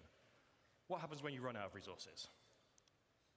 This is where the CSV SM for supply model comes in. So the second CSV-based vehicle in the game, and this has a traditional 4 SCU cargo grid on the back. So 4 1 SCU boxes, 2 2 SCU boxes, 1 4 SCU box. Depending on what you buy, you can use this to bring it and move it around. So this is the perfect companion vehicle to the CSV FM. Said that. Shield generator as well. Moves about 28 meters a second. My brain is fried. I can't remember what that is in miles per hour or kilometers per hour. And it is available right now to drive in SC Alpha 324.2. Available at playersc.csv.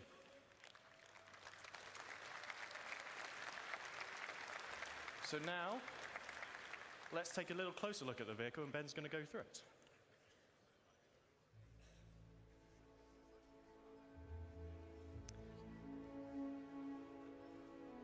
Okay, so what we're seeing here is the in-game version of the CSV. It's complete with its 4 SCU of cargo up on the rear.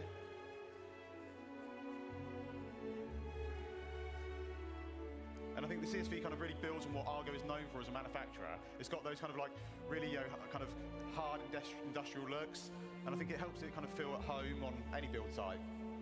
All of its components are easily accessible. And I think the exterior is like real dominating factor is those kind of large all-terrain wheels, and then that's kind of backed up by just simple, smooth, sleek lines.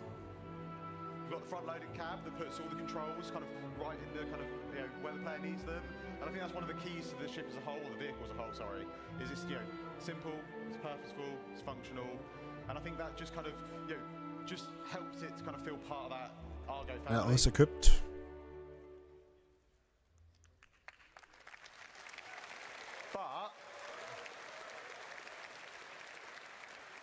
But what if you want to go bigger? Bigger? Bigger. Okay. So, introducing the Starlancer family. So, yeah, the Starlancer is basically a whole new family of vehicles, you know, from MISC, and these are covering a range of different roles. Today, we're going to be talking about the first three, which are the build, which kind of makes sense, and that basically is for all your large structural construction needs. We have the TAC, which is going to be for people that want a little bit more defensive or offensive excursions in our universe. And then we have the Max, which is a dedicated hauler, but it can still pack a bit of a punch. So we're going to take a bit of a closer look at all of them today. We're going to start off with the build. So this is the Starlancer build from the outside. The key thing to take away here is you'll see it has the drone bays on each side, and then it has the drone resupply arms for allowing the drones to come back and resupply. Inside that room, you have the drone control center. So you have a single station inside, and this is where you control all your drones from, much like Luke showed you in the previous presentation. So there are 2 large drones held on each side of the room, so 4 large drones in total. And then there are 2 filler stations right at the front here, and these each hold 16 SEU of capacity, which can then go and load the internal resource tank to feed the drones. Drones that will then be deployed out of their little secret garages, and they go off and do what you've asked them to do. When they need to resupply, they'll come back, sit on these arms, suck up their resources that they need, carry on their day. That's the really important thing here, is that all these base building vehicles have enough storage on board to supply your drones. Obviously, if you're going to build a million things on your base, you're going to run out. But we want you to be able to have these vehicles and have knowledge that you're not going to be doing endless cargo runs initially to build your foundation, your base. You'll be able to build your base and have storage on that eventually, but these all get you going in the short term. So let's have a quick go over the stats. It holds 4 large construction drones. It's 83 meters long, 52 meters wide, 15 tall. I saw lots of rumors and chatters that people thought this was Freelancer size. It is not. It is significantly larger than the Constellation and Corsair. It's almost 600i in size, so it is a big ship. 2 S4 guns for the pilots, 16 missiles, remote turrets, and then 128 SU of cargo capacity in the build specifically. But what if you don't want to build stuff? What if, like me, you just want to burn stuff and destroy stuff? So introducing the Starlancer TAC. So like I say, this is designed to be a bit more aggression into the verse. So I think the first thing you're going to notice is the kind of the dual manned size 5 turrets. Now these give much better kind of broadside coverage from any of the other variants. And then on top, we also have like a dedicated hangar that has been specifically designed to fit a Mirai Fury inside. And I'm sure we will see plenty of other ships try to be fitted inside. Successfully yeah, not. Yeah, we'll see. And I think John's going to run you through the interior now. So yeah, let's have a look over the TAC from outside to in. So this is the TAC in its default paint, so sort of military drab grey. Then internally, obviously Ben talked about the size 5 turrets. Then we have some drop seats behind, and these are on a deployable ramp, so you can do some ground assault. They will drop out, down. If you're doing a bit of ground assault, chances are someone's probably going to get injured, so there is an onboard medical facility directly behind there with 2 Tier 3 medical beds.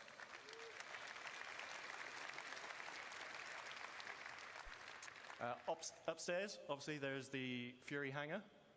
Behind that is engineering. And then forward of the hangar is the refactored habitation and mess hall area, which is specific to the TAC, just because there's so much other stuff crammed in there. We had to redo the upstairs of it, basically, to fit that in. And we'll go over the more normal layout shortly. Okay, so yeah, to sum up, I think the TAC's obviously going to bring a lot more firepower from the other variants. Its shield's been boosted up to two size 3 shield generators. It's got the med bay with the Tier 3 med beds, drop seats, it's got the hangar, and it's still able to carry up to 96 SCU of cargo. And you can secure yours today by going to play.se/Starlancer TAC.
Okay, so I think you kind of hopefully agree that was a pretty great kind of trailer for the Starlancer Max. And as you can kind of see, we're just putting the finishing touches on that now. So yeah, we're just getting it all done, all ready for its launch at IAE. We will take a little bit of a closer look at it now.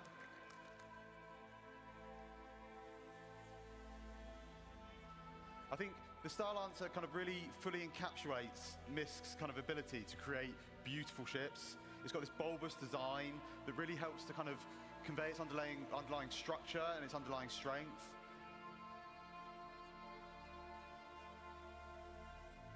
I think when the engineers were trying to kind of put this together, they were thinking about what's useful, what's great, and one of the things that we thought about was this deployable cargo grid that just brings the cargo down to the ground, makes it much easier for loading and unloading. And they also wanted to put the crew, they wanted to put what was important for them. So they've added a lot of windows out so the crew can see out into the verse, and it's one of the things that we know people like, is being able to have these kind of little windows out into space. And then above the kind of main habitation area, we've got these big skylights, and they just allow kind of like more natural light to cast down into the cruise area.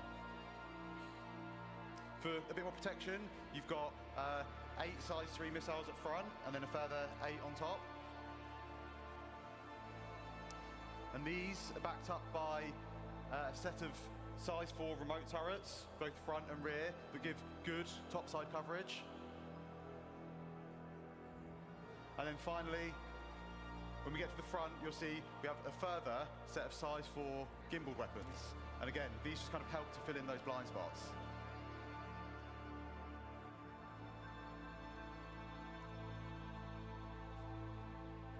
I think as a whole, the engineers or Misk have done an exceptional job in creating a vehicle that kind of fully encapsulates the functionality needed, while still ensuring that the crew's kind of well-being and livelihood is protected. It's all in a package that kind of really dominates the sky, and I think it really shows off Misk's ability to deliver kind of quite beautiful ships.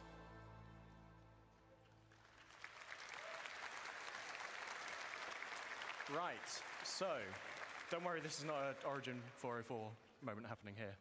So let's have a look inside the Starlancer Max now. So, love it or hate it, we love it. The Misk traditional letterbox view is back. At the front of the ship, you have the pilot, co-pilot seat with 2 support stations at the rear. These are the ones that control the remote turrets by default. Then behind that, we have the escape pod room. 4 escape pods, full crew. And then behind that, we have the traversal. It's sort of a traversal room. It has a lift, goes between the 2 floors of this ship and goes to the exterior of the ship. And then a ladder for emergency backup. Behind that is the mess hall area, so nice shared communal space for you to relax with your crew. And then we move into the 4 individual crew rooms, each with double beds, so very luxurious for a spaceship, en suites for all. And at the rear of this section, we have a further 2 lifts. These are just internal to go between the 2 decks of the ship. Then at the rear, we have the main engineering. So there are some components dotted around throughout the rest of the ship, but the bulk of your components and the engineering terminal are here at the rear of the ship. So that's upstairs. Let's go downstairs a little bit.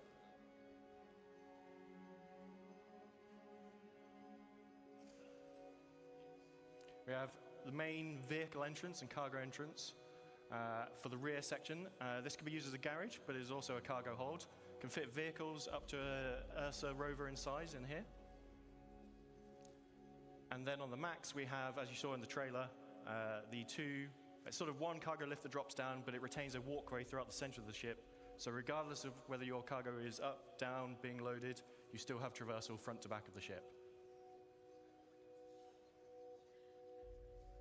Then we have the downstairs of the traversal room, which also features the airlock onto the ship. And then lastly, we have the armory at the front of the ship. So if you're coming on board, leaving via EVA, leaving via that front entrance to the ground, you can stop off here, suit up, get your weapons, do the reverse coming back. And that is the Starlancer Max. Det har lige været med. Okay, det var godt.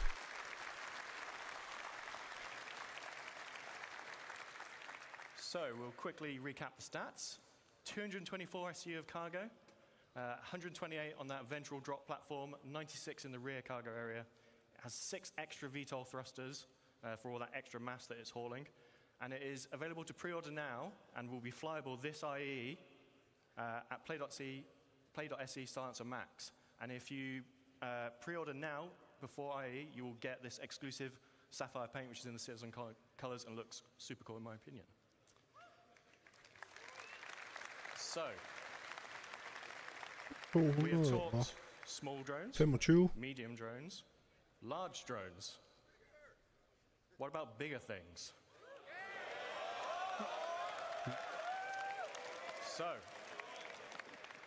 who can guess what that is? Yes. So,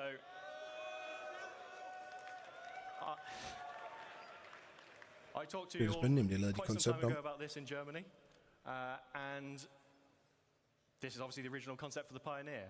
Now, some time has passed, and whilst the core concepts of base building have remained the same at a high level, how you physically build your bases has changed slightly. So, back then, you were building everything on board the ship here.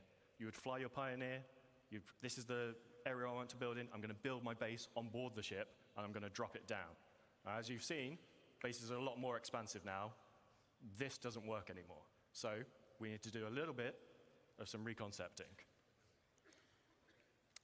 Okay, so one of the first things we really wanted to kind of solve was the arm. We know a lot more about how we're going to be constructing these structures now, and kind of the arm didn't really make a lot of sense anymore.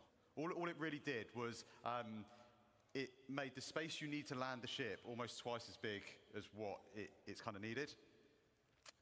And we're not real spaceship engineers. We don't make real spaceships. But what we do try and do a lot of the time is we try and take as much reference from kind of real life manufacturing as we possibly can. And I think that's really it's really key to what I think Star Citizen is as a whole across like all the different departments, in that we're trying to make a believable universe. And if you think about the arm, and whilst I can't deny it's a cool idea, I think really from a manufacturing point of view, all it really does is it adds a lot of complication and a lot of manufacturing costs onto what is already a very advanced, very large, very costly ship to make. So that was kind of like one of the kind of real first things we wanted to do. The second thing we wanted to look at was kind of have a little bit of a shift around of kind of like the egress points on the ship. The cargo position has moved, so we needed to kind of update that. We wanted to make sure that the landing pad made sense and had space to kind of come into the ship. And then we also needed a way of getting things out of the ship that we will be crafting. On top of that, we had a few other goals. Like I say, it needs to support all the updated kind of building mechanics. It needs to support all our current metrics, and I don't mean just character metrics, I mean all metrics, because we're going to be creating a lot of things inside this ship. We wanted it to kind of become a true self-sustained mobile base. We wanted it to kind of be kind of like the cornerstone of your crafting and construction ventures. And to do that, we needed to add a few extra kind of onboard facilities. So, a med bay, like I say, the crafting area, the ability to refine or extract and refine materials. So let's have a quick look over the updated interior of the Pioneer. So at the back of the ship, we have the classic bridge, looks out over the expanse of the ship. And then top and bottom of that in this image, we have the escape pod rooms. And then leading off those is the access to the manned turrets that remain. Then going downstairs, we have the cargo area at the top. Doesn't look like a lot. That's 1,000 SEU of cargo now in that space.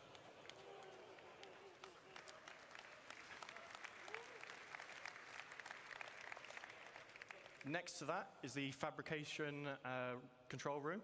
This is where you'll be fabricating larger vehicles and ships, as well as smaller fabrication machines next door for. You don't want to use this to build a small FPS weapon. It's a bit overkill, so we have that on board as well. In the center of the ship, we have a small fabrication hangar with roof and ramp egress. So if you're building a small ship on board, so things like a Nomad, you can build on board here. You'll be able to fly it out the roof of the fabrication hangar. And then we have the existing small landing pad that transitions from outside the ship to inside the ship. So cargo you can load via new entrance that Ben's going to talk about in a second, but you can still retain the ability to land a ship on top of this ship, move it inside your ship, all those things. Engineering at the rear, this is now capital components all the way around. It was a weird mix of size 3s before, it's now just all capital everything. Then we have the habitation, mess hall, medical area between the hangar and engineering. And then at the front, we have 4 extra large drones in the drone room. But we don't just have some pictures like this to show you. Ben's going to go through this in a bit more detail now. Okay, yeah, so we're going to have a little look at kind of like the concept and where it's at on the interior. We start out on the interior bridge. It's very spacious, or command deck, bridge, whatever you want to call it. It gives kind of really nice views out over the front of the ship. And right up front, you've got all the consoles required that you need to kind of control the ship, as well as the kind of additional remote turret access consoles. And then at the rear, we have the main kind of navigation components and some small engineering consoles. And kind of flanking either side, we've got these 2 corridors, and they lead out to the man turrets that kind of sit above the bridge. And they also have all the escape pods needed for all the bridge crew. Like I say, we want this to kind of be a home away from home, so we have a very large, comfortable habitation area. Each of the crew members, they get their own individual crew pod. And one of the nice things about this is these actually open up, and they allow kind of each crew member to kind of decide like how much privacy they actually want. This is the crafting area. We've got the 4 kind of crafting machines. And these are right next to the cargo bay, the internal cargo bay. And as John says, this holds up to 1,000 SEU of cargo, so it's pretty sizable. To make it a little bit easier, it's got its own dedicated cargo lift at the back that, again, just simplifies that kind of getting cargo in and out of the vehicle.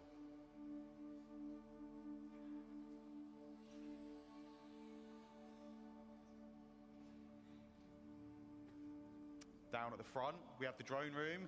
Now, these will be 4 extra large drones, so they'll be able to craft our largest structures in game.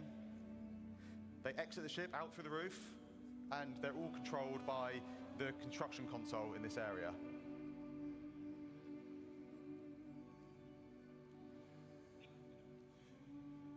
And finally, we're just going to take a quick look at the crafting area on the ship. So you can see here we've got these blast shields down that kind of protect the crew in this area from what's going on inside.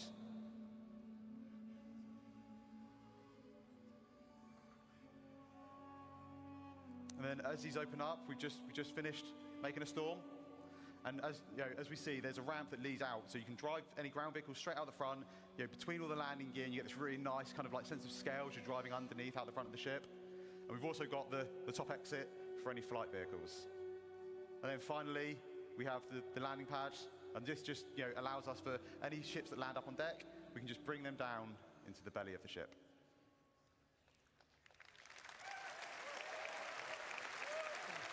Nice. So, that's the Pioneer. It's had quite the glow up over the years. Holds 4 extra large drones. And if you're interested in finding out what extra large drones can build, I highly recommend sticking around for the next presentation. It's about 20% bigger. I know the jokes, we always make ships bigger, but to fit all that in, it needed it. It can craft small ships and vehicles. And one thing we didn't show in that video is the landing gear actually have integrated ground resource extractors in. So when you find your plot, you land your ship and you can start extracting the resources from it.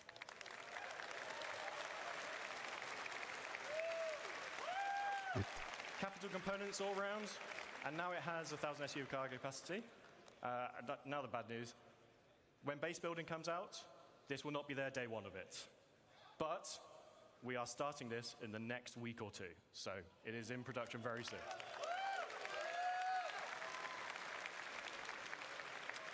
So,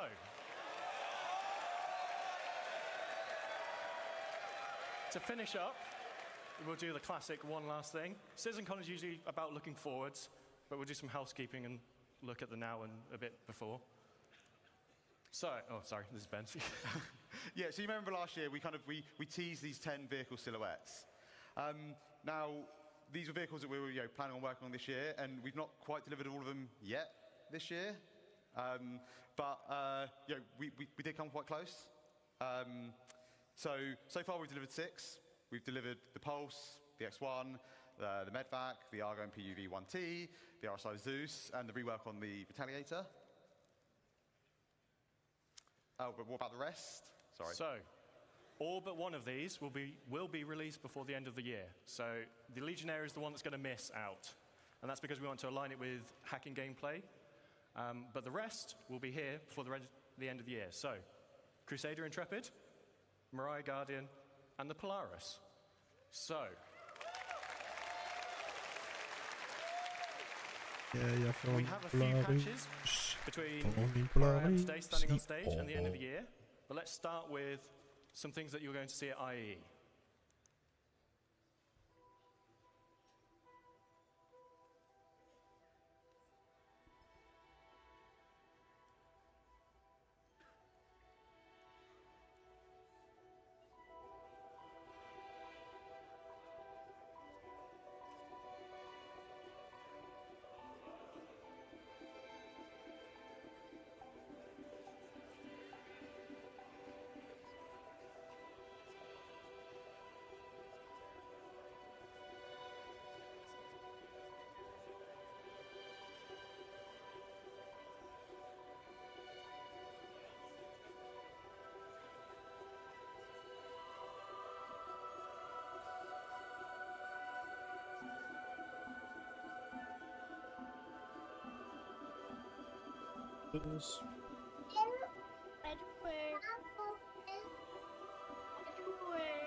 BXG.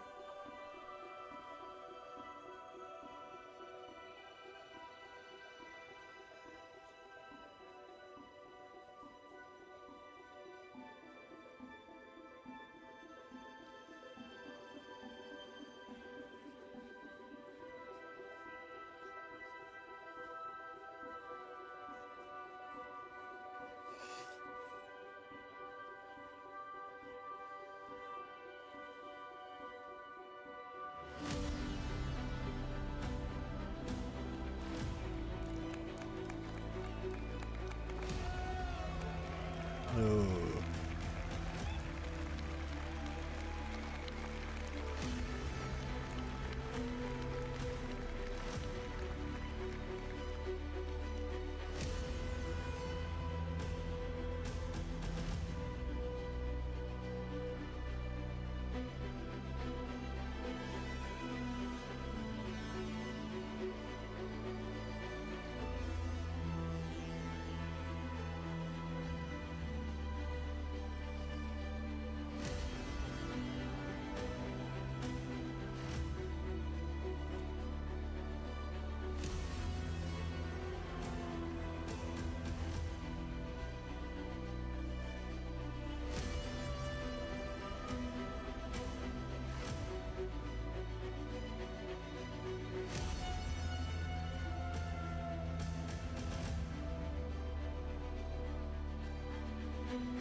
Oh.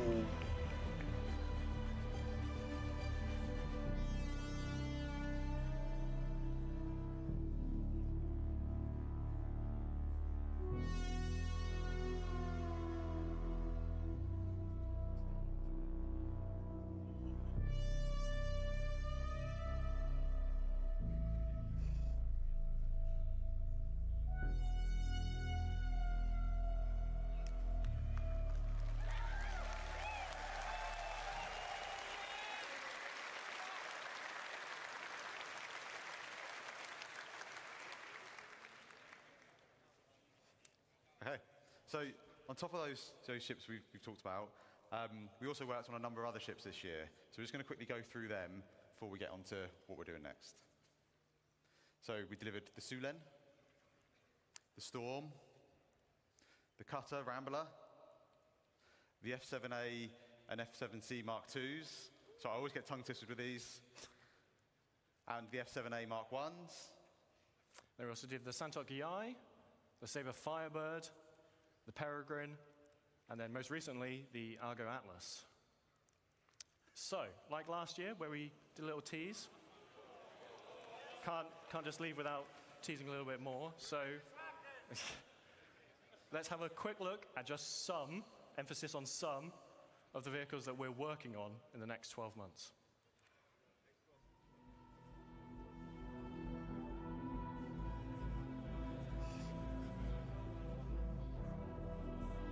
Base building, base building.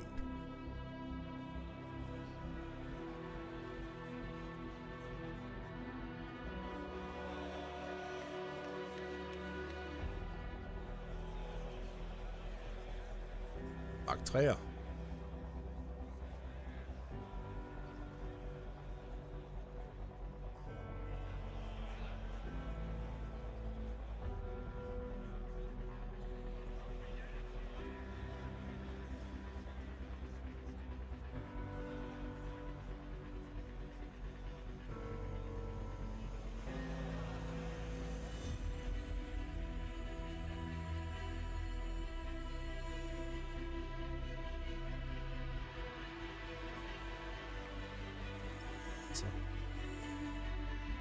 Very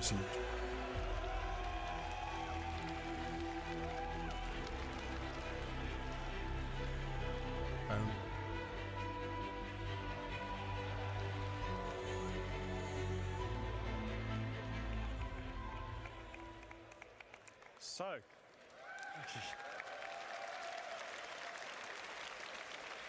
I just want to say a big thank you to all of you, and a big thank you to all the vehicle team in all the studios around the globe. They give us all this really cool stuff that we can get to stand on stage and talk to you guys about. Some of them are probably hiding at the back, but I just want to say a big thank you to you all, especially for all the hard work on these recent ships. Yeah. Massive, massive thank you to everyone involved in putting these vehicles together. Right. Thank you. Thank you.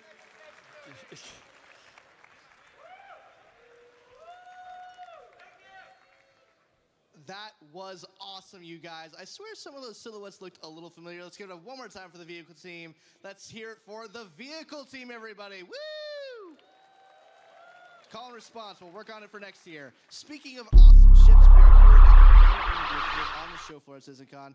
These guys have some amazing models that are in prototype right now. We're going to check them out right now. Let's check out some of these awesome prototype models we have right here. Let's check those out. We're going to give our cameraman just a quick moment to check them out. I am here with Ray of Planet Ring. We're going to be asking him a couple questions about these prototypes in just a second, but I want to make sure that the camera has time to check out the details on these awesome models that we're hoping to get out in the near future. Oh, look at that. That is some sexy detail work. All right, so Ray, what inspired you to make models of Star Citizen ships? Well, actually, we have been Star Citizen bankers for many years. Myself, I joined the wars in 2015, and my colleagues joined it in 2014, which is 10 years ago. It's a long way for us. And we've been specialized in sci-fi models. We have been collaborating with other famous IPs like the films, especially the sci-fi films and animations and games. So we are excited to be here as a partner of CIG to bring the citizens in the world with a beautiful ship in affordable price. Yeah. Amazing. So how long does each model take for you guys to make? Well, we've been working for several months for now, but our prototype now is still early stage of what we are going to do in the future. So it's roughly like 5-6 months for now. That's what we have been building for everything you see here in this booth. Yeah, and they are amazing. So I have to ask, which model is the hardest to make, but also which one's your favorite? Yeah, it's a good question, but I would say the Star Citizen ships are very in detail, so each one of them are very hard to make, actually. But my personal favorite should be the F8. You can see the F8 has a very beautiful panel lines, it's very beautiful in details, and it has a brutal weapon system that's crazy. And also, I want to make sure that everyone knows that our final products come into two versions, assembly version and the finished version. So for assembly version, we have injection pieces, so you can cut it yourself and build it yourself, paint it yourself, and it's glue-free, it's snap-fit, it's easy for everyone to build in 3 hours. And the finished version, we have it printed for you, we have it assembled for you, and we have some extra layers, painting, welding effects, and some extra decals. It's amazing, fine quality. Amazing. And so we're actually going to show these really quick. And as we show these details over, we're going to actually throw it over to Sam. Let's give a quick detail on this. Thank you again, Planet Ring. We're really happy to have you guys here. Let's throw it over to Sam back at the community booth. Thank you, Ray, again for having us here. We'll see you guys at the community booth. Hi guys, I'm back at the community booths and I'm over here with Ultima. Could you give us a brief intro for the guys watching at home to what you guys do? Absolutely. I'm Sigelian from Ultima Energy. We're the leading provider of fuel products and services here in the Verse. We do a lot of Starfare operations. You can find us on our website at ultima.energy, and we have Discord as well, so hit us up there. Amazing. Thanks so much, guys. Let's move right on over to Medrunner. So, Jared talked a little bit about you guys earlier today. So how have you found the convention so far? What's been your favorite bit? Oh man, it's been amazing. Squadron 42 looked so good. I mean, I'm an Idris owner myself, so I'm super hyped to seeing Squadron 42 in 2026. Just the love from the community has been amazing. It's been so much fun here. Thank you so much for being here. And if you guys haven't already, do come check out their booth because it is really amazing. Okay. And I am here right on the end of our amazing community booth area with our Avantgarde guys. So, Avantgarde, would you mind introducing yourselves and what you guys do? Yeah, absolutely. We are a PMC organization. We do PvP both in the sky and on the ground. We also a trading division where we trade rare guns, rare armors, and everything. Our goal is to have at least 100 members, but because we value people below quantity. We want to create a legacy altogether. When I create this organization, I don't consider myself the commander of everything. I just planted a seed for a tree. Maybe I will never see the fruits, but I want to create a legacy. People need to have fun, maybe win sometimes also, but especially win. Be a healthy community and having fun altogether. Amazing. Thank you so much. Right, let's move on over to the other side, where I am joined by my partner in crime, Dan. I don't know which camera I'm looking at. It's that one. That one? 2? 1? Hi. Hi, guys. We're back here at the community section with my friends at Imperium. They have, again, awesome ship model. We saw a moment ago. Look at that awesome ship model they have here. It's even better than the one they had in LA last year. Guys, quick elevator pitch. What do you guys here at for Imperium have here at Citizencon this year? Well, at Citizencon this year, we brought another one of our 1 to 500 scale Bengals. This one is actually in the Imperium colors. It's the ISS Sovereign, which was picked as the name for our flagship by our members. And then also over here, we have 1 to 2,500 scale Bengal Krugeri Battle Group that was made by one of our members that we're going to be donating to Cloud Imperium and to Chris Roberts. That is amazing. You guys have made some awesome stuff here. We're really happy to have you. As always, Imperium creates some awesome showcase stuff here at Citizencon. We're going to move on. Thank you guys at Imperium so much, and we're going to move right along. Thanks, guys. Next up, we have Black Star Initiative. If you guys are interested in a private military force with weekly events, Black Star is the place to check out. Guys, again, quick elevator pitch. What is Black Star all about, and what do you guys have here at Citizencon for us? So, Black Star is all about helping other people in the org, getting to PvP battles, and also doing security and protection. Over here we have got, at our booth, we have a med gun made by someone in our community. We have got our challenge coin, which we provide to other leaders within organizations that we meet out in the verse.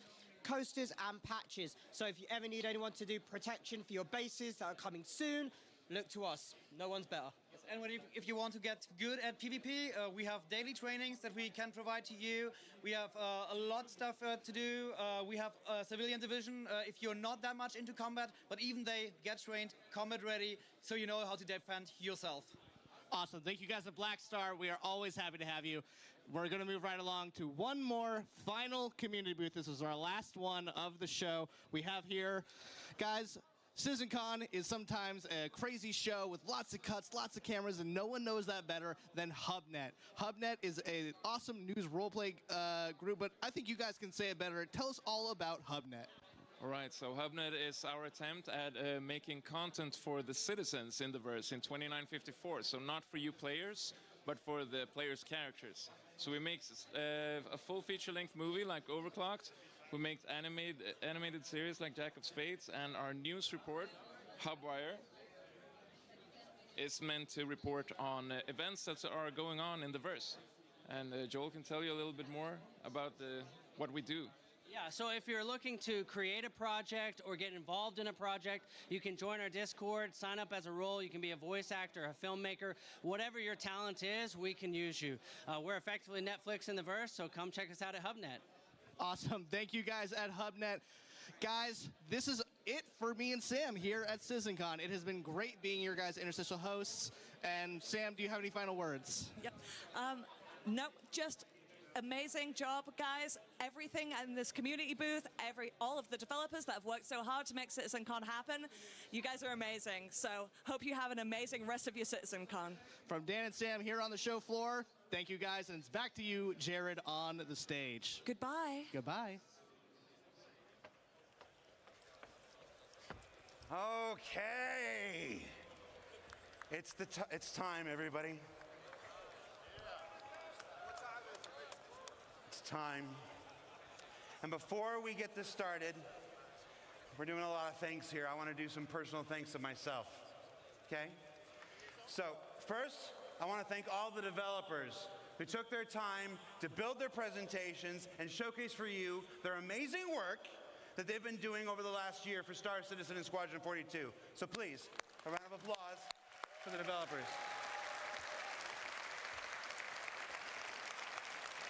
It is not easy to stand on this stage in front of 4,000 people, in front of tens of thousands of people at home, and the hundreds of thousands who will clip this and replay it and cut it into other content videos for years and years to come. So thank you so much. I want to do a couple individual call-outs, though, because it's important to me, and I'm on stage right now, and you're a captive audience. I want to call out Nick Pierce. Nick Pierce from the Characters and Creatures presentation. 10 days ago, we lost our main presenter. He didn't die or anything, he just couldn't make the trip. Nick stepped in with only 10 days to prepare that amazing armor specialization presentation that you saw. So Nick, you're a champion. Thank you so much stepping at the last minute.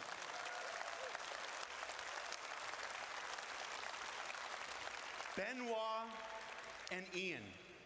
Benoit and Ian took the reins and delivered multiple presentations this year. You may only see them talking in this presentation or this presentation. You're going to see Ian in this one here, like this. But their work behind the scenes, getting all of these presentations up to the standard that they're required, was amazing this year. So Benoit and Ian, you don't have to clap for this one. This is just for me. Thank you so much, Benoit and Ian.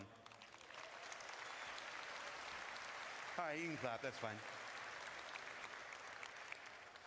You might have noticed we went on ISC hiatus a couple weeks ago. We went on hiatus a little earlier than normal because we took the ISC gameplay capture team and we dedicated them to the work of Citizencon for the last almost 6 weeks.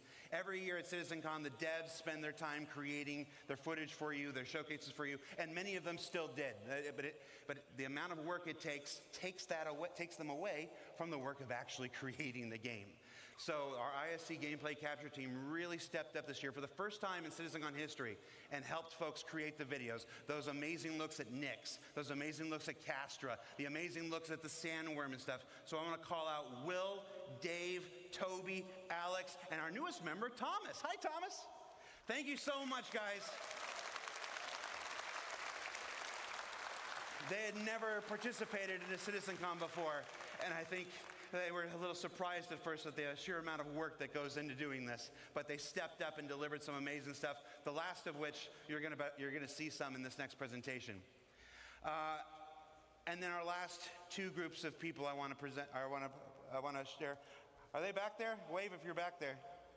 You guys ready? I can't see anything. All right, I hope I'm vamping a little bit until Rich Tyra gets into place. I could hide it from you, but I'm not. So the last groups of people I want to thank. Well, let me tell you a story real quick.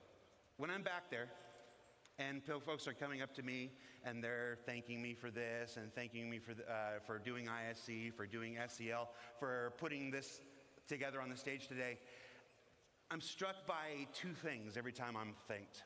One is that I can't do any of this without you. There is no game project in the world that does a weekly behind-the-scenes docuseries each and every week, and then turns around and does a live talk show the next day after it. And that's only made possible because you guys keep tuning in, you guys keep watching, you guys keep supporting, you guys keep making relatively positive comments about me. I don't think I'm ever going to shave my face again. But it's all right. I just wanted to see what I looked like. You know, I'm like, oh, that's what you look like. All right, I agree with the people. Let's bring it back. And then last but not least, there is one person who makes it possible for me to do everything that I've done here. I've been here for 10 years. I've produced 7 Citizencons. I've produced 3 Gamescoms, a PAX or 2, and a couple digital stuff, and of course ISC and SCL every single week. And really, after your support, the only reason I get to do this week in and week out and have these big moments like this is because of the same guy who makes it possible for all of us to do our jobs. So I'd like to thank, where's the camera? There you go. I'd like to thank Chris Roberts. Chris, thank you. Thank you for not thinking Sandy was crazy when she hired me. Thank you for saying yes to so many things I want to do, and for not saying no or getting angry when I don't ask. So thank you so much. I do operate a lot on a let's just do it and see if I get in trouble afterwards thing. So is that Chris there? Are you ready? All right, so with that, yes, he's angry now. All right, so without further ado, let's get to our final presentation of the night. The Star is My Destination, introduced to you by the one and only Chris Roberts.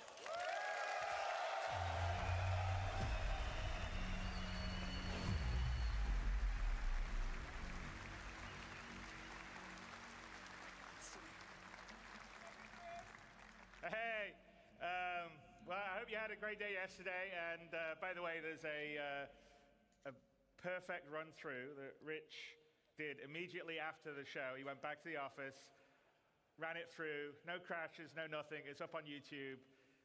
And by the way, that's a dedication of Rich. Is like, okay, I'm going to get it done properly, and he did it.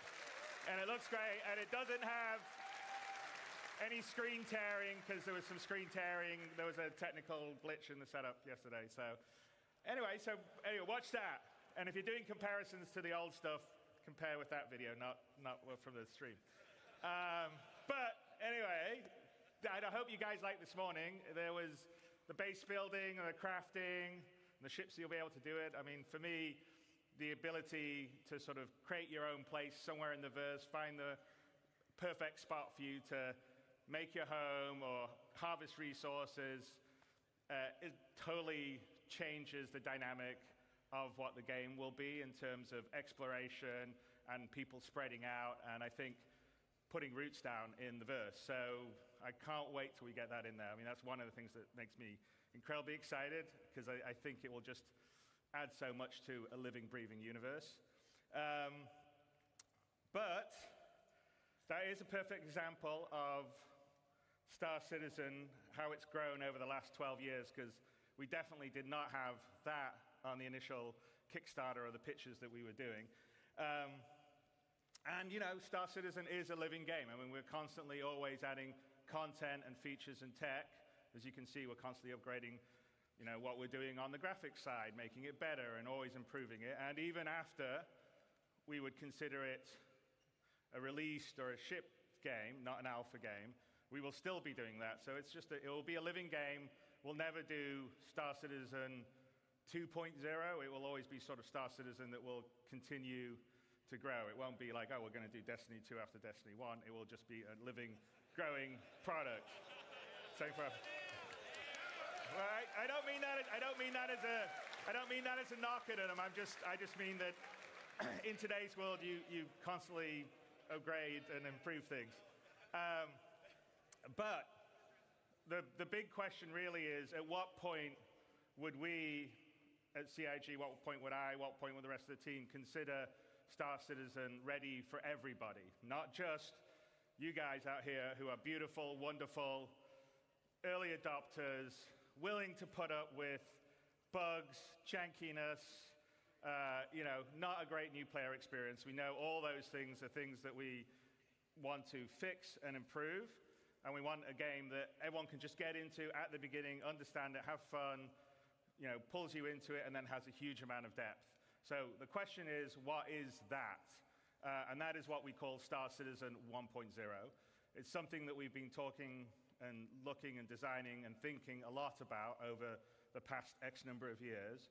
And now we thought, you know what we should do, because I think half our sort of initial stuff is from a long time ago that you've seen, and then occasionally we'll talk about things we're doing in, you know, Inside Star Citizens or SE Lives. But we're like, okay, let's tell everyone the marker. This is what it is, Star Citizen 1.0. When we hit this, this is what we consider we're ready to go wide.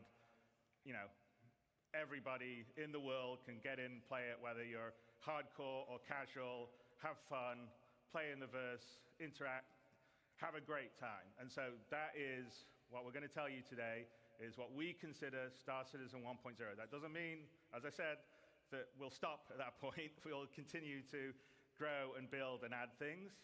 So fishing is not on Star Citizen 1.0's list, but I'm pretty sure, I know, but I'm pretty sure it will be not that long after 1.0. But that is the example. We're going to tell you what the marker is. And, you know, to do that, Rich Tyra, who's our senior game director, is going to come out with a few of our other directors and will lead you through what 1.0 will be. So without further ado, Rich Tyra. All right, Rich. Don't crash. Yeah. Hello, Citizencon. So my name is Rich Tyra, and I'm the Senior Game Director for Star Citizen and Squadron 42. Now, I've been at Cloud Imperium for many years, and I've read many, many Spectrum and Reddit posts. And one consistent question I always see is, what type of game is Star Citizen? And I've read many, many answers. It's a PvE game. It's a PvP game. What about non-combat? Ultimately, it's all three. 3 types of players, 1 universe. So how do we connect those players to create a cohesive game, and not just a set of features bolted together? And it comes back to that elegant, simple question. What type of game is Star Citizen? Well, today, we're going to find out. Okay, so before we get stuck into Star Citizen 1.0, I think I need to clarify a few things. Firstly, what about 4.0? Where does that fit in? Well, 4.0 is the patch that contains server meshing and pyro. And fundamentally, it's an alpha development patch, which means it's adding further tech, features, and content to our alpha version of the game. Today, though, is beyond 4.0, all the way to 1.0. And the big difference is that 1.0 is the full release of the game. Okay, so what does that mean? How will it be different to a normal patch? Well, firstly, let's look at the 1. The 1 means we're committing to higher base performance and minimal bugs. No longer will we reference that the game is in development. This will be a fully released and polished experience. It means fully rounded gameplay loops, from new player experience to story missions and endgame content. And crucially, it means no more resets between patches. It's a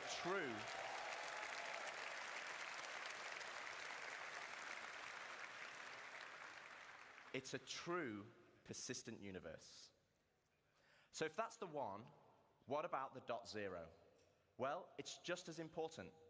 It means we're still committed to continued development, with new content and features being planned post 1.0. But those features will no longer be tier 0. We'll be committing to a higher benchmark of quality for each patch, and most importantly, it's a moment in time. If there is a content, feature, or star system that we've mentioned in the past that is not in 1.0, it just means it will come later. 1.0 is more than just a number change. It's the beginning of a new phase of development of the game. Okay, so we know what the 1 is and the .0, but before we move on, I want to address one important point. And for this, we need to go all the way back to the beginning. Here we are, the Kickstarter. As a backer myself, it brings back memories. And it also reminds me we had a lot of stretch goals. And one of those goals was 100 star systems.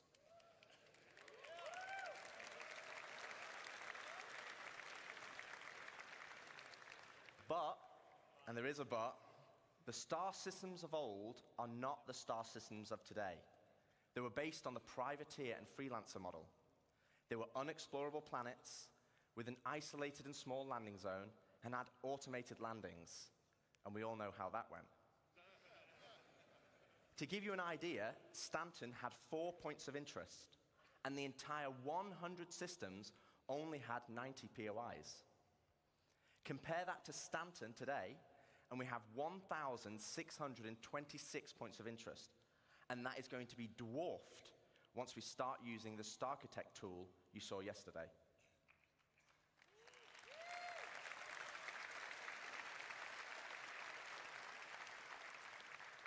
So where does that leave us for 1.0? Well, we will not be launching with 100 star systems, because the game we have today was not just the game that was pitched back then. It's more rich, it's more diverse, and fundamentally, you'll be getting a whole lot more, and I mean a lot more. Okay, so now I've defined what 1.0 is, let's get into the cool stuff. Star Citizen, by its very nature, is a sandbox MMO. Today, you as a player have to find the fun. You have to figure out what you can do and how to do it. If you want to be a hauler or salvager, you have to know those professions exist. You have to know what ships support that gameplay. And you have to rely on outside resources for help. As it is now, the game is not set up to help you. So we're going to add a soft framework, a nervous system, that connects all the professions, ships, and content together. And to do this, we're going to add a main story. To help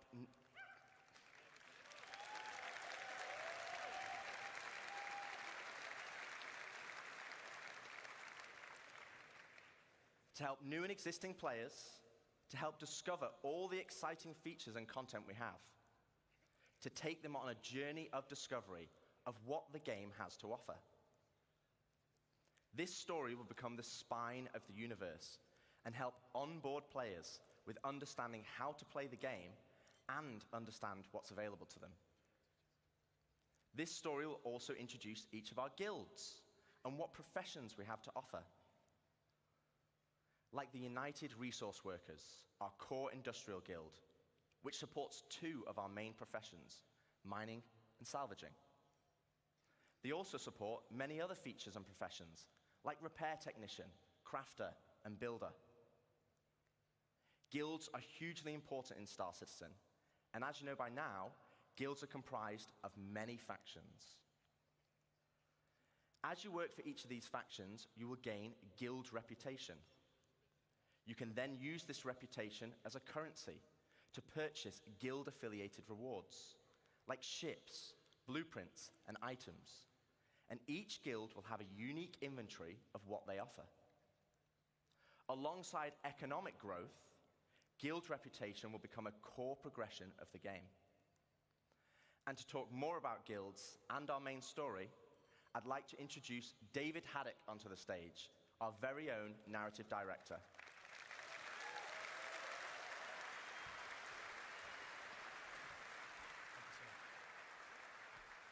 Thank you, Rich. Hello, Citizencon. How's it going? Awesome. So yes, 1.0 is very exciting, and it's going to provide us probably our first real opportunity to finally inject a massive amount of narrative into the game. But we're looking to do that in several of ways. Now, Rich introduced the main story, so let's get into it. What exactly is that? First, it's a narrative experience. This will be a crafted story through the star systems and professions of the Star Citizen universe, taking players on an exciting adventure that will finally kick off the growing tension between Earth and Terra. Yeah. It will be NPC-driven. So while Squadron 42 will always be the place to go for AAA cinematic adventure, we're bringing a lot of the techniques that we learned from that to capture and build a cast of dynamic characters, some of which may be familiar, for both this story and the PU. And the main story is also designed to be sort of like a tour bus structure where you can hop on and hop off at any time you want to. So we're not also requiring you to do it. So if you want to log in day 1 and just go off and do your thing, you can do that. Or maybe you want to put the story on hold so you can go explore a new facet of gameplay that you just discovered. Go for it. The point is that you can complete it at your own pace. So that's the what. So why do you want to do this? What's the motivation to want to go on this ride? Like Rich said, for new players, it's a great way to ease into sort of the vast lore that we've been developing over 12 years, the gameplay, the locations that the game has to offer, and also give you a sense of upcoming stories that are about to come. But you've been playing Star Citizen for years. You probably know the lore better than me. So what's in it for you? Now, of course, we'll have rewards along the way as you complete missions and whatnot, but we're finally going to offer a big prize for completing the story. Citizenship.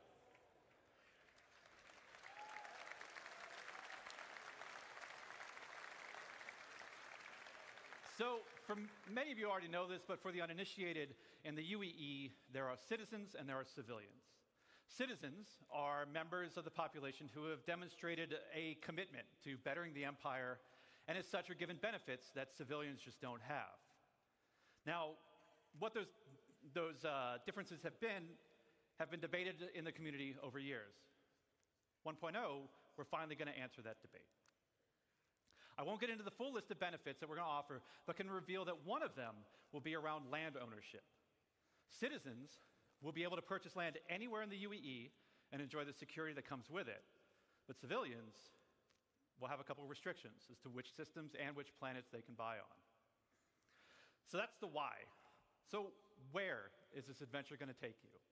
Well, 1.0 is going to include 5 star systems.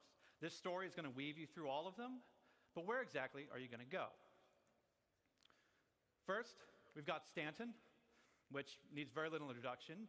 I'm sure you're all very intimately familiar with these 4 corporate-run worlds.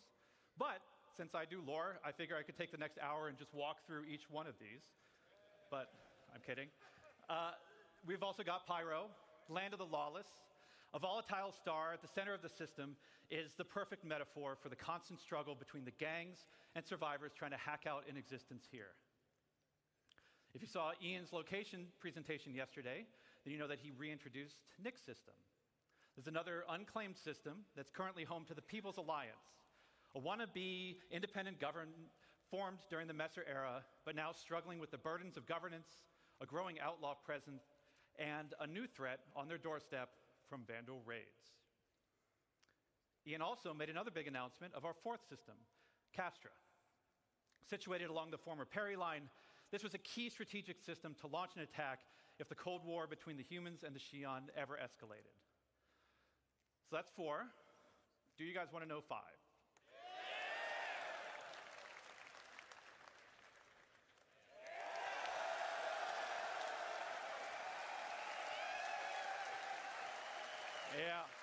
Yeah.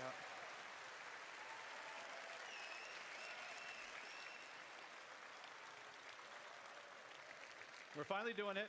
Considered by many to be the new jewel of the Empire, Terra has been a shining star against the more imperialistic tendencies of Earth, even in the darkest days of the Messer regime. Now, many believe that Terra should be the new center of the UEE.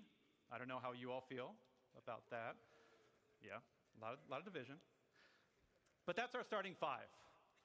Each system and each planet will be featuring the massive level of outposts, POIs, stations, biomes, and exploration options that we've been perfecting with Stanton and Pyro, and you've been seeing in some of the other presentations this weekend. But we're adding one more level. We're also going to be adding location stories. Now, these will be short, NPC-driven missions sprinkled across our landing zones and cities that will exist outside of the main story, but will help provide an additional bit of lore and character to the location that they take place in. So, that's our main story. Let's talk more about the guilds that Rich mentioned. First, a quick recap. Guilds act as a governing body for clusters of professions and factions with a reputation and progression system that will offer rewards the more you work for them. And I want to call out 2 things. One, I'm not going to have time to dive into all of the missions that you're going to see on this board, but just know that every mission type is either in the 1.0 roadmap or already in production. And second, we're also looking to move missions away from the Moby-Glass whenever possible. Sure, it will always be an easy way for us to get additional game content in, but we want you talking with people. So to aid that, we're going to be adding characters to represent the factions that you'll be working for that will help sell their personality. Now, they'll still interact with you via the written word, but some will call and check in on your performance. And others, you may have to meet in person from time to time. So, let's walk through them. Here we have the first guild that Rich showed, the United Resource Workers. Whether you're eager to earn credits, mining valuable resources from remote corners of the universe, sifting through detritus to try and salvage some valuable components, or even just acting as a technician, you'll find plenty to do with employers like Shubin Interstellar, United Wayfarers Club, and more. Next, you have one of the oldest unions in the UEE, the Interstellar Transport Guild. This will be the go-to place for everybody looking to make their fortune hauling and trading. Some of the factions that many of you already work for now, such as Ling Family Hauling, Redwind, and FTL. And we're going to be adding something special for the daredevils out there, the Imperial Sports Federation.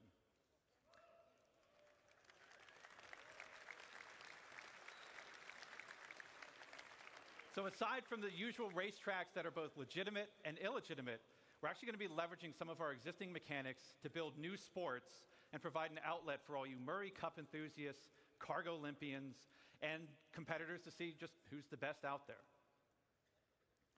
For those who dream of exploring, I'm sure we have a couple here.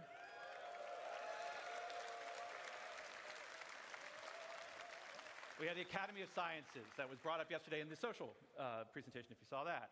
This is a science guild that will include factions like the Imperial Cartography Center, who will task you with a variety of missions to better understand our universe, such as sending you into a nebula to do deep scans, or finally seeing what's at the bottom of that planetary canyon. We're going to have a new faction called High Point Wilderness Specialists, who will offer missions associated with the various fauna that we're starting to get into the game, from population control missions to harvesting specific resources for research. Now, I don't know if we have some people who'd like to do combat, but our combat guilds were doing something a little different.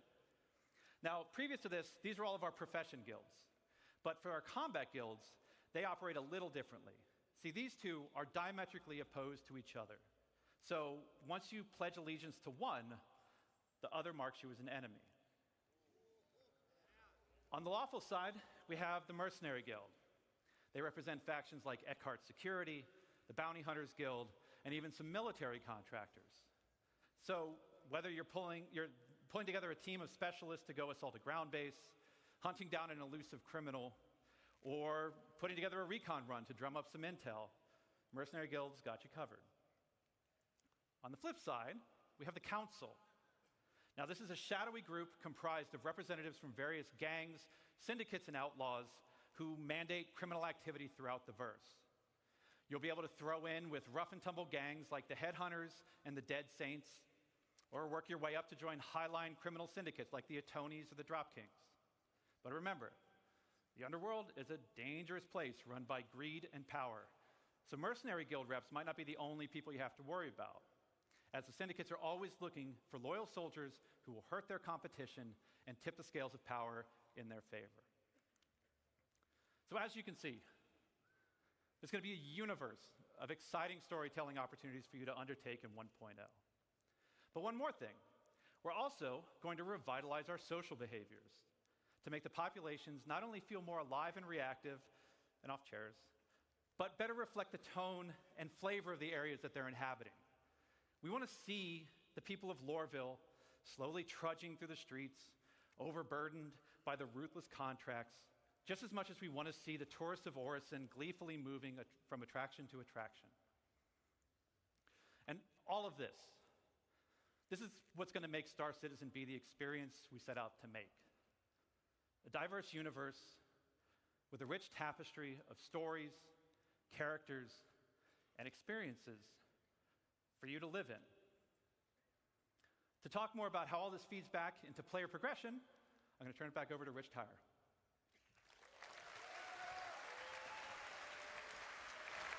Thanks, Dave. Smashed it.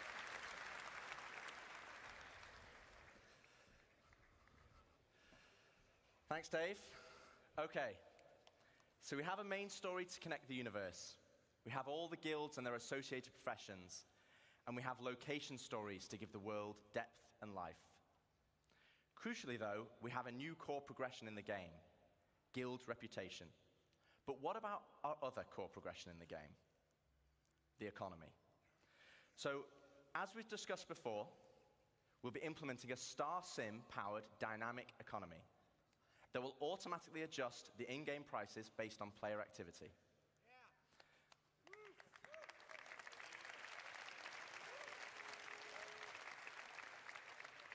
But for credits to actually matter, though, we need to have an economy where credits flow out as well as in.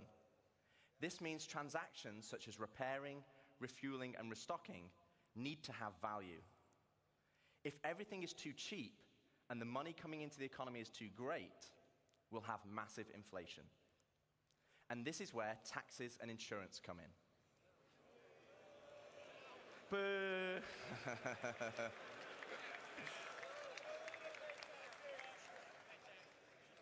We'll have two main taxes: inheritance tax as part of Death of a Spaceman, and security tax for your base that will cover the cost of planetary shield tech.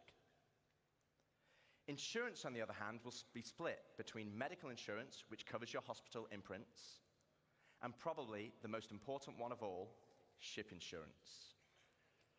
Now, as we have Death of a Spaceman, we also need Death of a Spaceship. Losing your ship should be significant. Right now, for example, over 90% of all claims in the verse are for ships that have not been destroyed.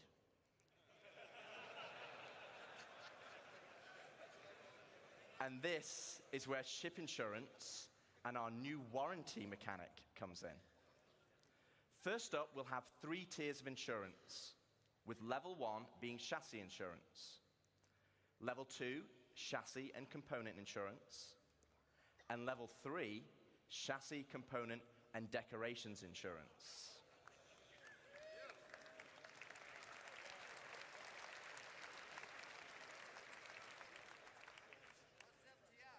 Now, insurance by itself will only pay out credits based on the wear and age of your ship. Insurance, I think you want to listen to this bit because it's important. Insurance with a warranty, though, will give you back a new ship, plus any other equipment or decorations based on the tier of insurance you had. Okay, so this is the bit you need to listen to. All ships bought on the pledge store will come with a permanent warranty and their appropriate insurance.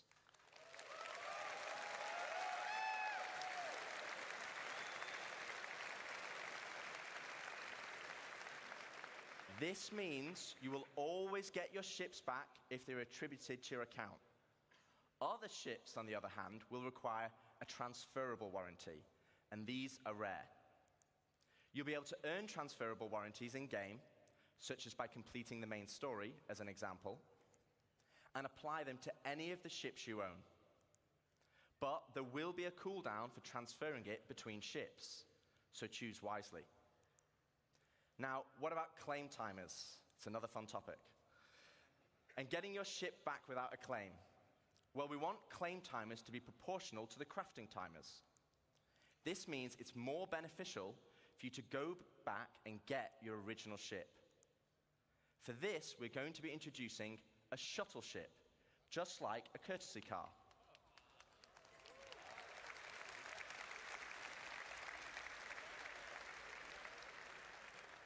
You'll be able to claim the shuttle at no extra cost to most locations and then fly it back to your original ship. Once back in your ship, the shuttle will automatically return home.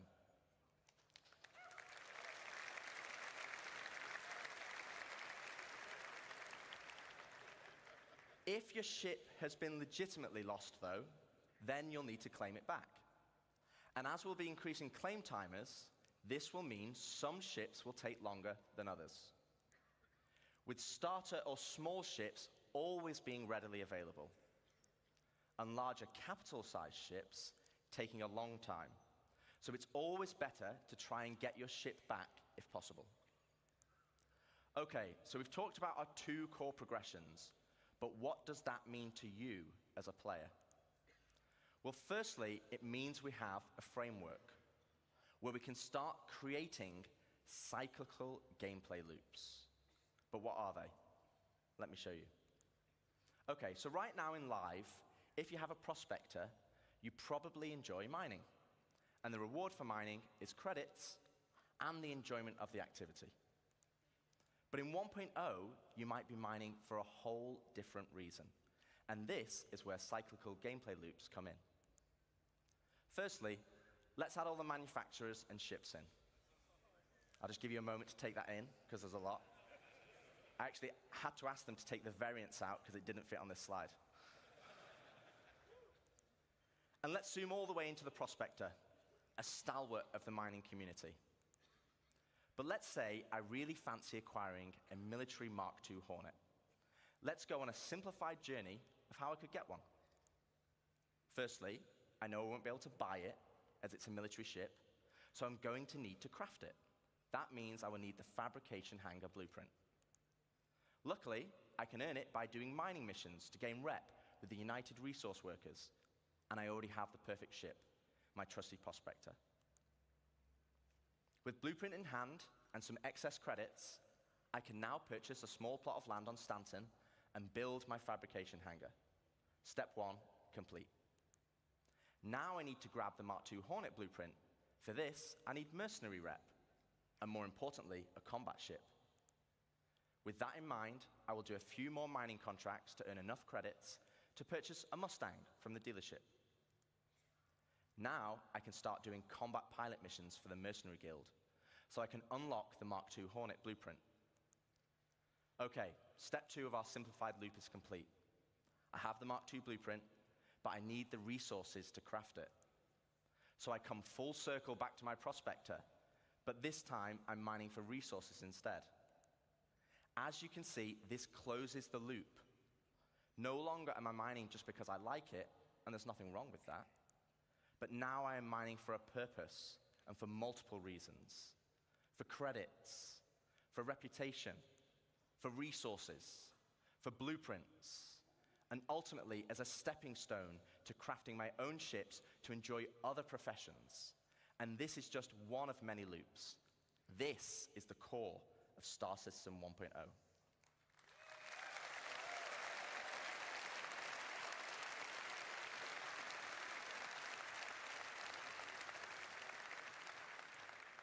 Player set goals that weave between sandbox gameplay and the soft framework we are adding that give meaning and progression to our professions and features.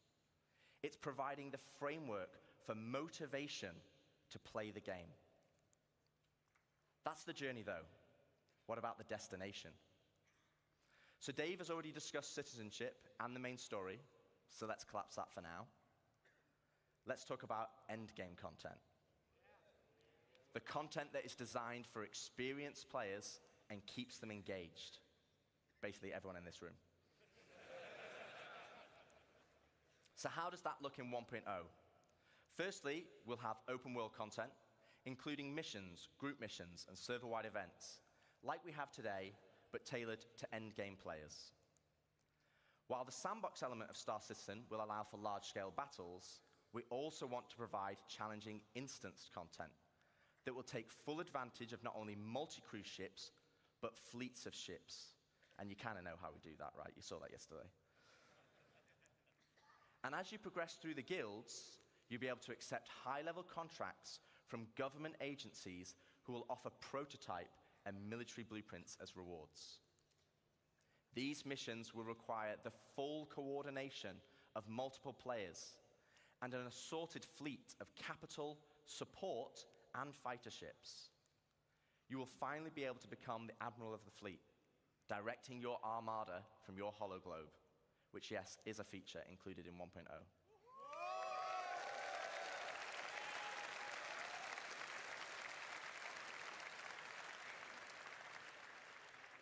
We will also be offering more specialized on-foot missions that see you enter the depths of distribution centers and municipal works in small, tight-knit squads that provide an outlet for our more FPS-focused players.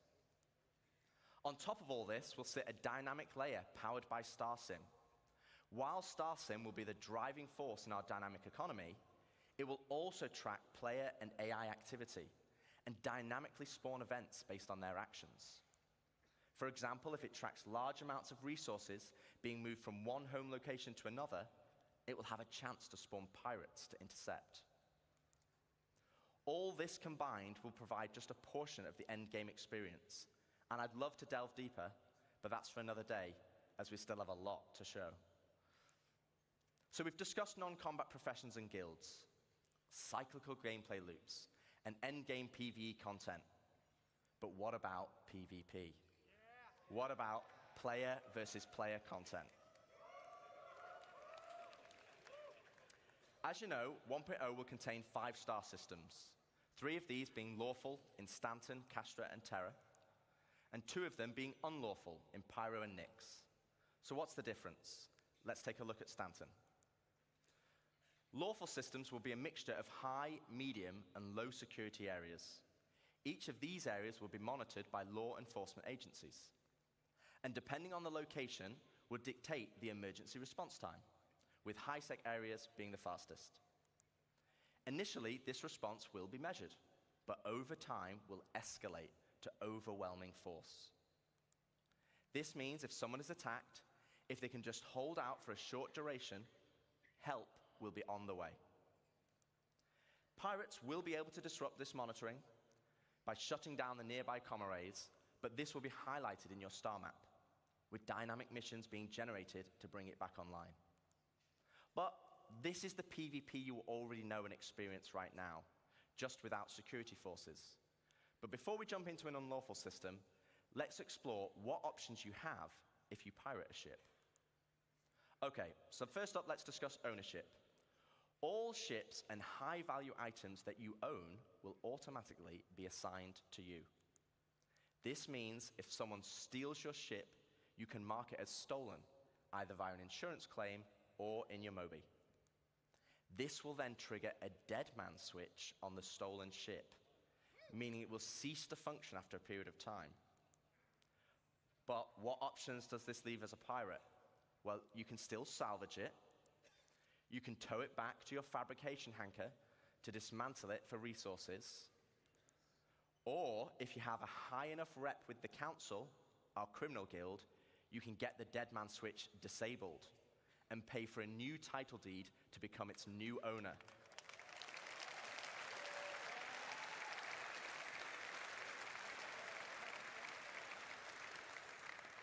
Also, if you're in a lawful system, you'll need to find a transient jump tunnel, as all major locations and POIs will have custom security that will scan you on arrival. Okay, so with that out of the way, let's look at the unlawful system in Pyro. Unlawful systems have no laws at all, and with that comes opportunity. Pyro, as an example, has an abundance of high-quality resources and is a hotbed of criminal activity, the literal definition of high risk, high reward. With crafting now requiring resources, you're going to want to create bases to mine and extract them. This is where base raiding will become a new form of PvP, and it's founded on a combined arms ethos. Defending players will be able to add defenses such as walls, automated turrets, and most importantly, ground shields, a localized version of the planetary shields used in lawful systems that absorb the most powerful of weaponry. No longer can you just turn up and drop a Moab.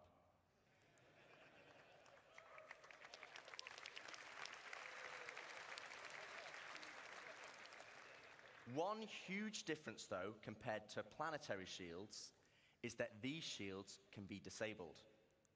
You will have to strategically assess each base and punch your way through its defenses on foot to eventually bring down the shield generator. Once the shield is down, then you have options. You want to raise it to the ground, you can bomb it from the air. If you want to extract all the resources, though, you'll need to infiltrate the base using explosive charges and hacking while fighting off the defenders. Now, both piracy and base raiding is founded on sandbox gameplay. And again, that's the essence of Star Citizen. But we want to add more. Something where you can log on and immediately find the action and fight for a purpose. So first up, let's go on a history lesson. In the early 2600s, there was a fledgling corporation called SEAL that had developed a new system-wide planetary shield technology, the same technology that will provide protection for your bases today. To prove this tech, they wanted to use Nyx and Pyro systems as a testbed. With the promise of high-quality resources, SEAL lured independent miners to man the shield network in exchange for shield protection for their settlements. As a prototype, SEAL couldn't provide total coverage over all the mining settlements, and so they created the SEAL Tokens program, allowing the most industrious factions to purchase shield coverage for their work. The network consisted of multiple linked bases on the ground that then linked to several stations in orbit around each planet that then connected to the nearest relay in the shield network, which eventually linked back to the shield core, which oversaw system-wide distribution of the shield technology. Factions could then earn SEAL tokens for working on any part of the network. They could then use these tokens to buy shield coverage, but with the competition amongst factions being so intense, SEAL was only able to offer shielding to the hardest workers. Unfortunately, due to outlaw interference, SEAL eventually pulled out of Pyro and Nyx and pushed for a more automated solution in more civilized systems. So fast forward to present day, without SEAL's backing, they had to pull out and leave it as it is. And welcome to Station Warfare.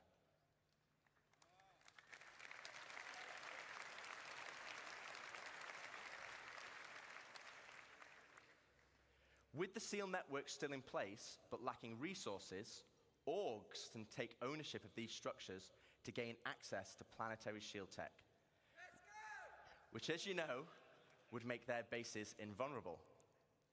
Unfortunately, there's a catch. There isn't enough to go around. And as in the good old SEAL days, the system still works via the SEAL token program. To earn tokens, you'll have to assault a location and then deposit resources to power the network. This begins with ground bases and ends at the shield core. Each structure occupied will then accrue SEAL tokens over time, with larger structures earning more, and at the end of each week, you must then use these tokens to purchase shield protection. With shield coverage being limited, though, the system automatically selects the orgs with the highest bid from across all shards. Meaning for that week only, a certain number of orgs will gain access to shield protection. So this is a chance for your org to become the de facto leader of a system. It means you'll be able to log on and immediately find the action and fight for your org. And finally, it's not just sandbox PvP or ganking. You are fighting for a purpose. So once you have won your bid, what then? Well, to talk more about that, I'd like to welcome Ian Leyland, Star Citizen's creative director, to the stage.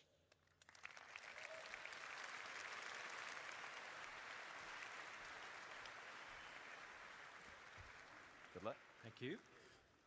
All right, hello, Citizencon. Thank you, Rich. Thank you, Dave. So, to continue the conversation of large-scale endgame org activities, let's go back to Pyro 3, where the ground bases were being built earlier today. This morning, we saw the small habitat being built by Luke, and then we saw Deck start to expand the base into a commercial enterprise. But eventually, we saw a massive example of an org base. But with everything Rich was talking about, with org system-wide activities, we want to give you guys the ultimate end goal.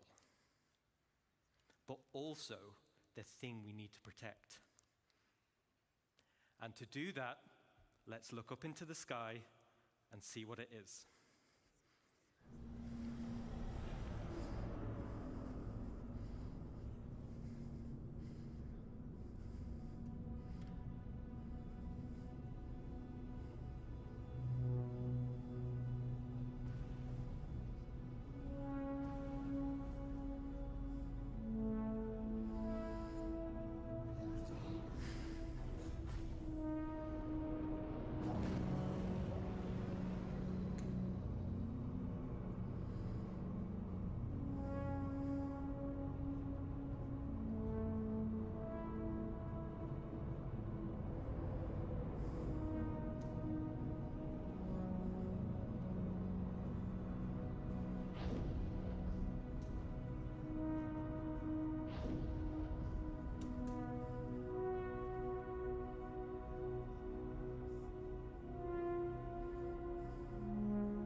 Let me introduce you to player space stations.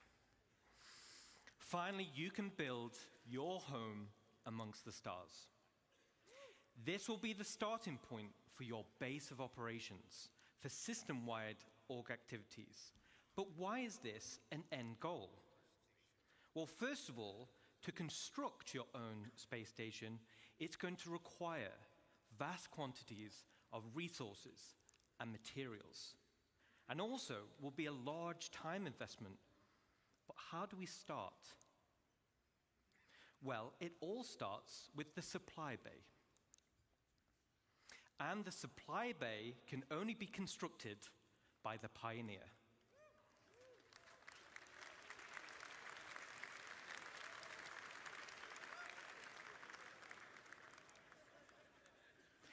Once it's created, the supply bay then handles the creation of the station itself. Now, we're in grey box development phase, so the artwork's not final, but let's go on a journey and start building our space base.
Awesome.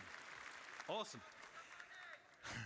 So as you saw, the cargo grid of the supply bay consumes resources, and the required resources will be substantial and will need to be topped up over time. So this means orgs will be encouraged to have efficient logistic networks to feed the supply bay. And as Rich outlined with professions, it's ideal if your org is well-rounded in terms of roles. Even the starter player can contribute. The supply bay has automated construction drones, which are used to create the station. And unlike ground bases, many drones are used at once to create the base. Once the station is built, the supply bay then integrates into the station itself. So here we are. We've built our core station module, and it's big. And out of the box, the station comes readily built with some core functionality. Let me talk you through it. Right on the top is the bridge, which is the command deck. This is where all further construction is going to be managed. From here, we can then monitor the status of the entire station. We have access to power and water management. Power and cooling is something you'll need to consider carefully. It also is an area to set permissions for who can enter particular areas, either divided by the ranks of the org itself or open to the public. And there'll be a radar station to track the activity outside the base. And the terminals to access logs of who has visited the station and see what they did. So let's jump back in game and take a stroll through our bridge.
Super awesome.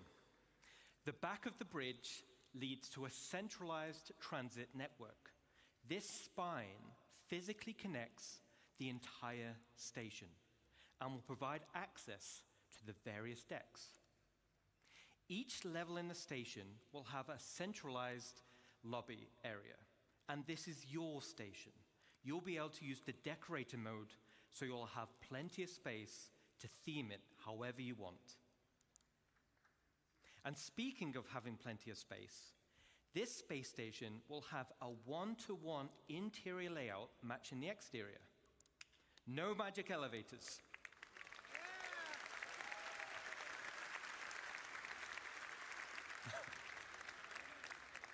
So you can circumnavigate around the entire perimeter, and it's wonderful. Okay, let's jump back in.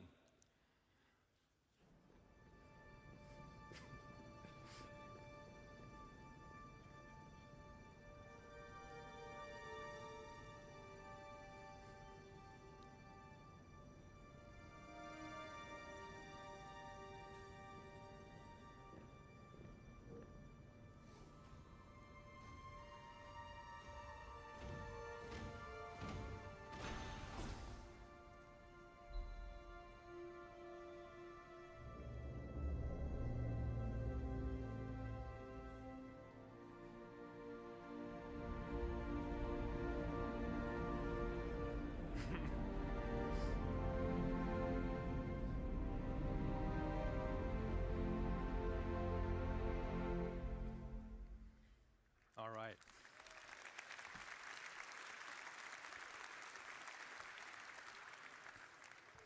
As you can see, right at the bottom of the central transit system leads to the lower areas. This is where you'll gain access to the engineering deck. So like bigger ships, this is where all the hands-on engineering and maintenance gameplay happens. This will serve as the beating heart of your station. Then we have the hangar deck. And as the name implies, this is where you'll gain access to your hangar network. The base station comes with a large hangar already built, along with 2 docking collars, and also empty slots for another 2 medium hangars when needed. There'll be a vast network of internal road systems, meaning you can quickly drive from one hangar to the other. No elevators needed. Okay, let's check back in.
All right, so your station hangar will offer some enhanced logistics. For example, there'll be spaces for several freight elevators.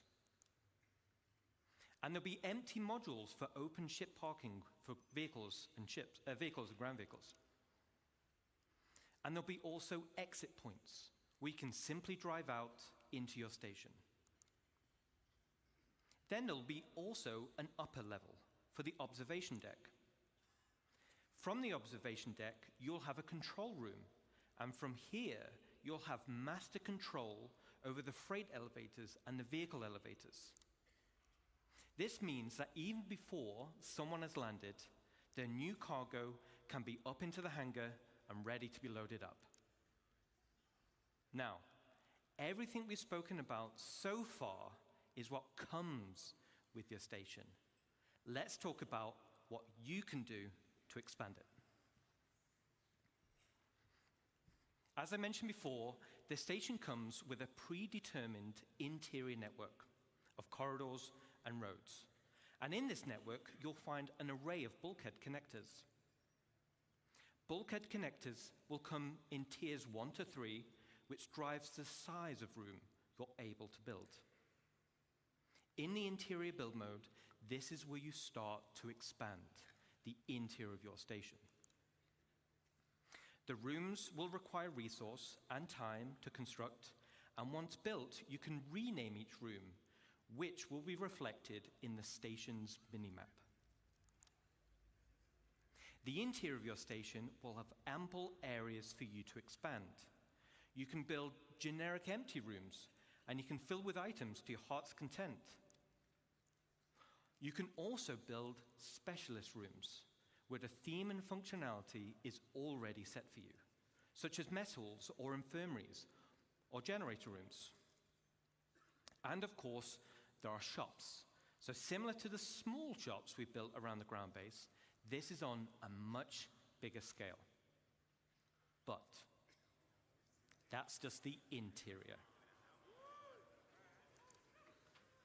Let's talk about the exterior. On the exterior, we have minor hard points. These are attachment points located on the upper and lower surfaces of the station. Using build mode, you can customize your station with a variety of modules which tailor it to specific functionality. Some modules cater towards resource collection, such as gas harvesters, while others are geared towards defense, like shields or turrets. This goes back to bridge operations of power management. A situation may arise where power priority is needed. Then we have major hardpoints. The core station module comes with 2 hardpoint connectors. Major hardpoints are used to connect substantial wing additions to your station. The first example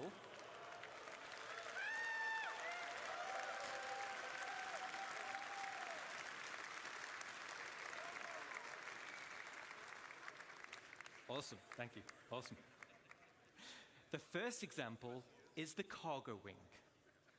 The cargo wing will dramatically increase your inventory capacity. So this is ideal for orgs who are specializing in holding. Then we have the refinery wing.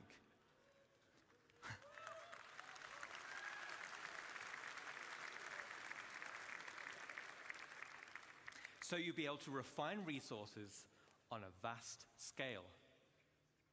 As it's in space, it's much more convenient than traveling to a ground base. Now, a player could buy resources from your cargo wing and then refine it directly in the refinery wing. And finally, we have the hangar wing. So, all right.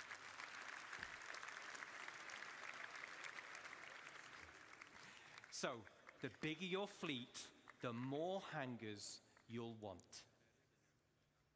There'll be a variety of hangar sizes as well as docking collars to help organize your fleet's deployment. All major hardpoint wings are connected via struts. And like the rest of the station, the struts are also internally traversable. Okay, so let's recap on the exterior expansion wings. Minor hardpoints give us options on how to collect resources or provide automated defenses for your base. Major hardpoints gives us options on how you can specialize your base. Let's jump back in game and see how our base is getting on.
All right.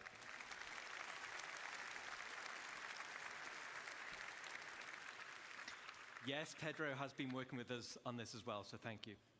Looking cool. Customization is just as important as expansion. Similar to ground bases, you'll be able to earn tints for your station, and you'll be able to apply decals for your org logos.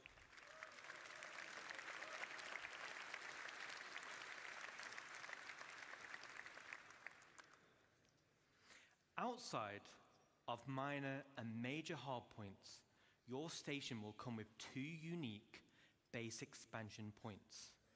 One on the top side behind the bridge, and one on the underside. The top side will be for the crow's nest. Now, all the other modules built so far have very specific functionality, but I'll admit, this is for the org members out there who want the ultimate in personal space.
All right.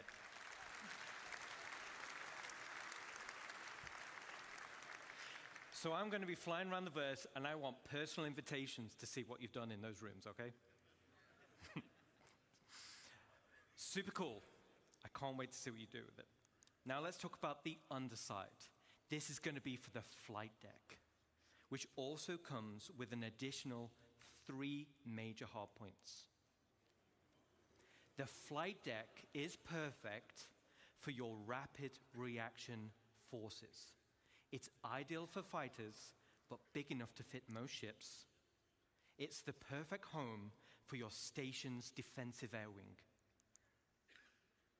And just like the hangars, there'll be an observation deck which can override freight elevators, making rearming quicker and easier during operations. So an org with a tight flight deck crew can be substantially more efficient than others. Now, this one's my favorite. Let's take a look.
All right.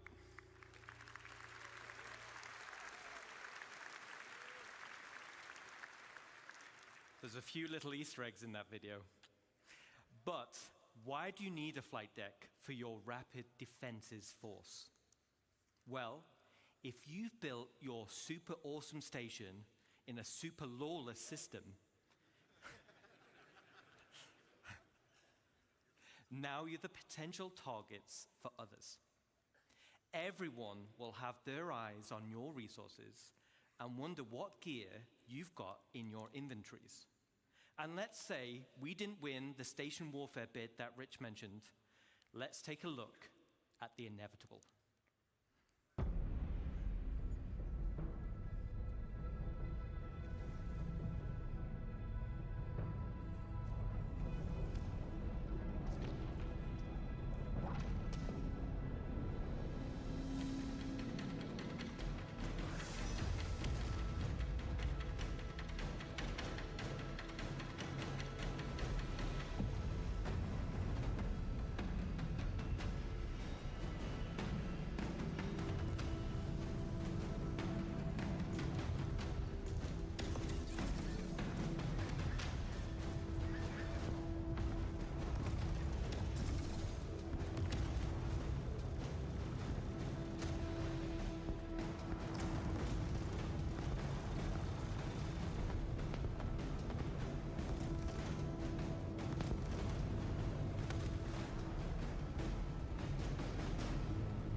Okay, so not only is your station a staging area for offensive campaigns, it's also a defensive fortress.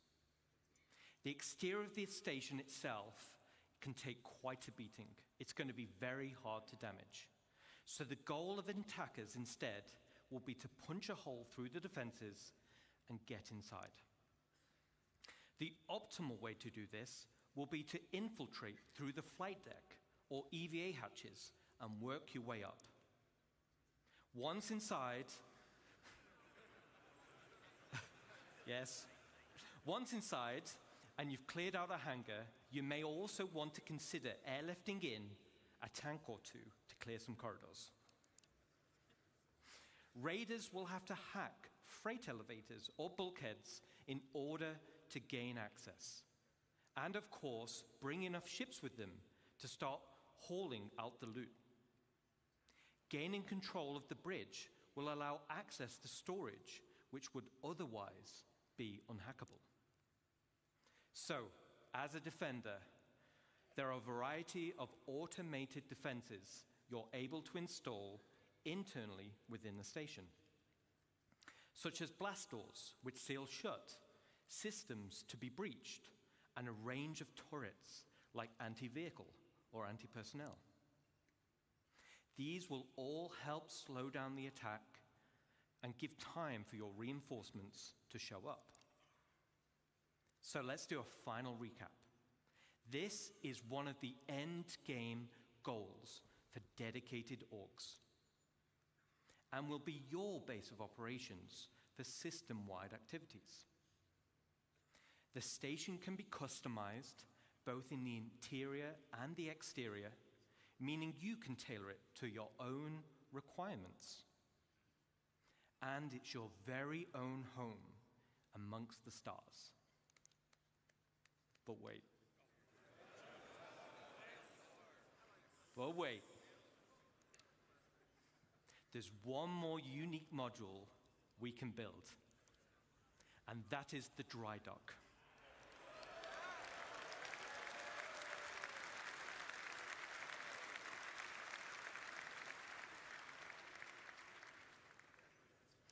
This unique slot will be at the back of the station.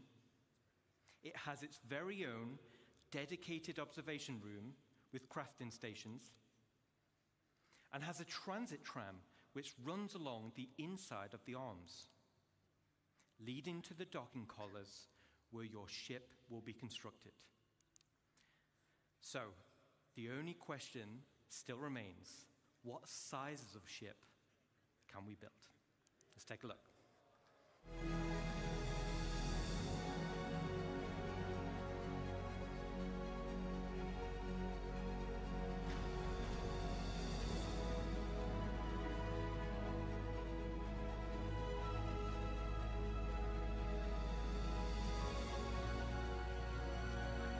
No, I'll just watch the end of the show.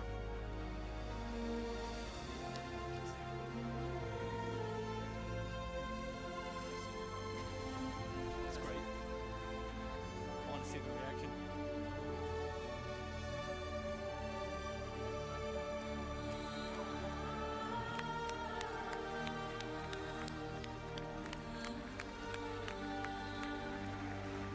Yes.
Thanks, Ian.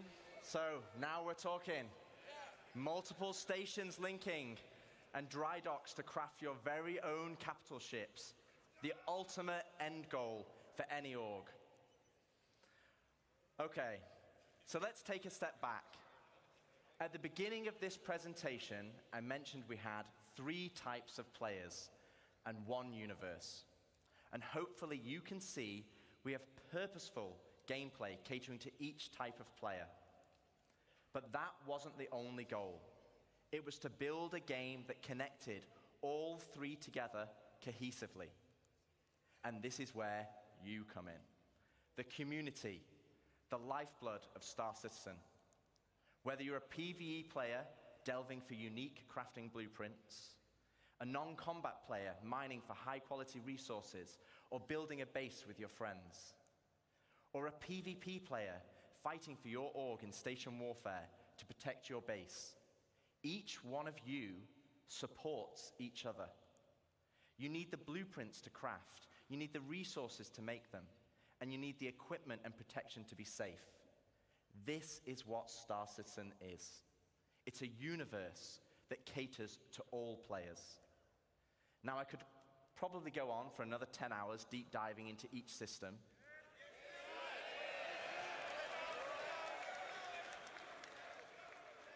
But I'd do Jared out of a job, and he needs future ISCs and SC Lives and Citizencons. Today was to reaffirm what type of game we are making. And I hope you continue to come with us on this journey as we march towards Star Citizen 1.0. Thank you, Citizencon, and can we welcome Chris Roberts? No? No? 1 second. Jared? Okay. So Chris is not ready yet. So we're gonna ad-lib a bit. I'm here. Oh, well, LTI is warranty and insurance. That's what you're gonna get. I have it on my thing on. Yeah. Welcome, Chris Roberts. Yeah, ahead of schedule. Yeah. I was going 1:30. I don't know. Oh, you don't need this, right? Well, then they're going to scroll it. Thanks, Rich. Rich, Dave, and Ian. I hope you guys and girls loved what you saw there. It's having a definitive line in the sand is incredibly empowering for the whole team, and I think for all of you guys in the community. As I said, introducing the presentation, we will never stop growing Star Citizen, even past 1.0. And part of what makes Star Citizen so special is the symbiotic relationship between you guys, the community, and us, the developers. And I know I can be accused of feature creep, but you only need to look at Spectrum, Reddit, and Discord to see countless great ideas and suggestions that come from people playing a live alpha and seeing areas that the game can grow and improve. And often we take these on board because they will make the game better. And in some ways, while you could say Star Citizen is a Chris Roberts game, I would say it's all our game. The developers, the community, building the game, we're all building this dream game together. And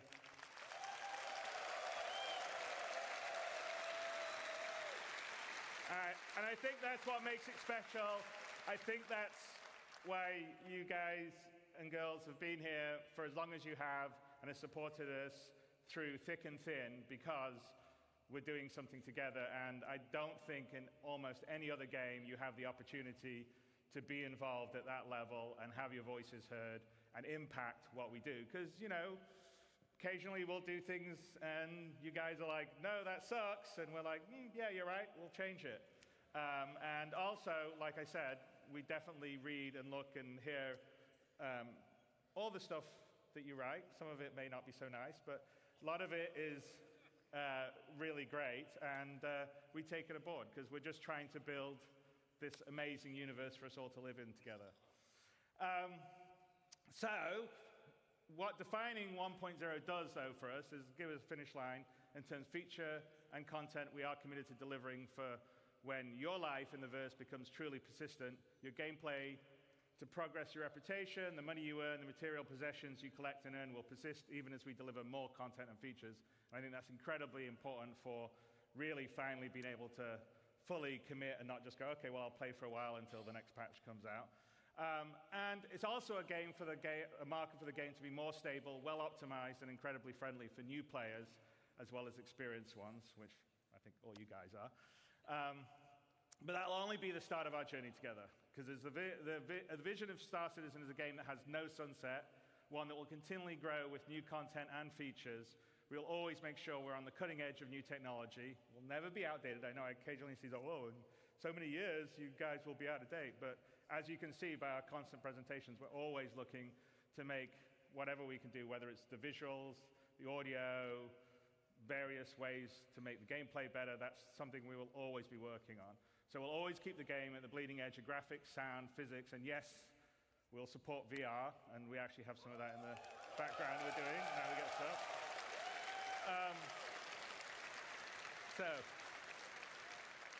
So I hope you've enjoyed this year's Citizencon. We demoed a small prologue that opens Squadron 42 live, with a few crashes to prove it. As I said, there's a really great full playthrough, no crashes, that Rich did immediately afterward that's up on YouTube. And we've given a date to finally deliver the spiritual successor to Wing Commander that the team and I feel comfortable in hitting. We've defined what Star Citizen 1.0 will be and shown features such as base building and monster hunting that we'll be delivering the next 12 to 18 months. 4.0 and server meshing and Pyro is coming at the end of this year. We're already in Evocati on 4.0. I think some people have been streaming some stuff. And in coming weeks, we'll continually stabilize and improve the experience as it moves into PTU and then goes to live. With this, we will have delivered the majority of what we showed last year at Citizencon, with the remaining features coming early next year. And there are over 1,000 people committed, 1,000 people at CAG committed to bringing you all this and more. We love what we do, and we're inspired by your passion and support.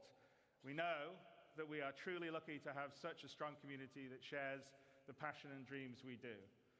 You allow us a privilege almost no other developer has, the ability to dream and reach for the stars. And I truly mean that, because as a developer, it's very unusual to be able to build a game of the ambition that Star Citizen is and Squadron 42 is.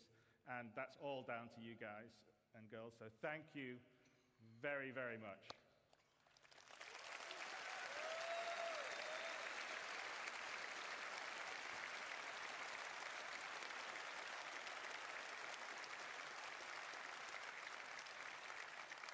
And then over this past year, an incredibly passionate group of people have worked behind the scenes to bring this weekend's event to life.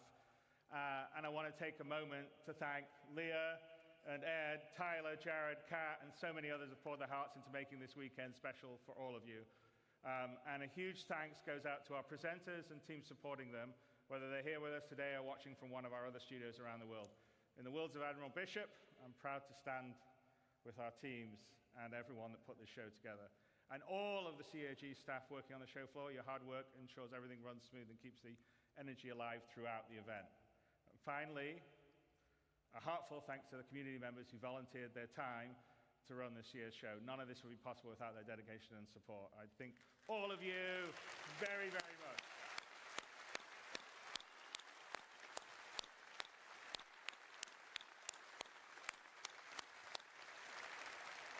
And many of us in the team are going to, myself included, are going to head down the road to the Factory International for the Enter the Atmosphere event that Atmos is doing. So I hope a fair number of you will manage to make it over there. There'll be a whole night of racing and esports, a bonus developer panel with Yogi Klatt and Richard Towler, which I think are, as always, they're good panels. And with that, Citizen 2954 comes to a close. I hope you enjoyed what you saw, made new friends, reunited with old ones, and marveled at the creativity on display at the community booth, which was pretty awesome to see. And Citizencon always underlines what makes Star Citizen special. So that's you. You guys here coming together, supporting, watching, giving us, the team, the energy to make this game. So thank you. And we'll see you in the verse.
på TV2 Play.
plea.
De to vennene Kurt og Kåre var helt like, bortsett fra håret. Men Kurt koker, rakner helt fram, for blonde Kåre havner alltid foran. Under studiene skjedde det samme igjen. Kurt er nummer 2, Kåre nummer 1. Og mens Kåre går der arm i arm, var kvinnene immune mot Kurts sjarm. Men når Kurt en dag fikk Red Bull smake, holdt han ingenting tilbake. Og selv om det ikke var planen til Kurt, er det Kåres tur til å føle seg snurt. Some biological weapon. And they put this in Saddam's hands too? Do it. The nature of our enemy is unclear now. What do you want us to do about it? Protect us. Time we had a chat. Pre-order the Vault Edition now. No one knows what it's like to be hated.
med på den archiv, der er ved at blive skabt. Hvem vil leve, og hvem vil dø? Der er med nogen, der spiller den godt.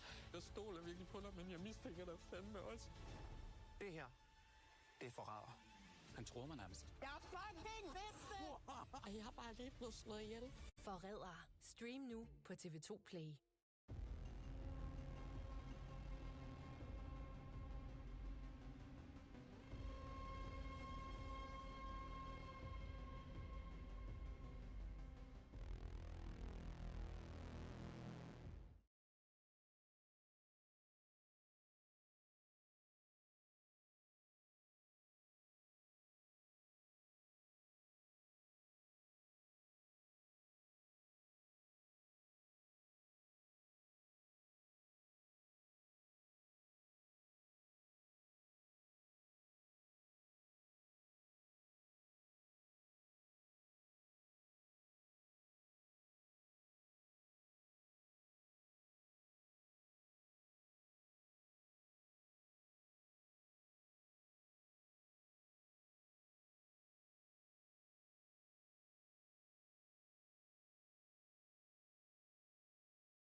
Stuff. It's Walk okay. it back, guys. Yeah. It's okay. It's all good. Give me a little hover robot that just takes all the boxes to my ship, and I'll pay. The boss. So I got a quick story I'm really bummed out about. I think a lot of people give me a lot of crap for Oh. reacting and stuff, and that's mostly like I post more React videos than I do like videos on my main channel. I had this video planned, and then we got a puppy, and the puppy just took my life away. As far as time. Huge. We're scared that she's gonna hurt somebody or something like that, so we want to train her really, really good. So I've taken a lot of time for that, and I had this video planned that was what can Star Citizen learn from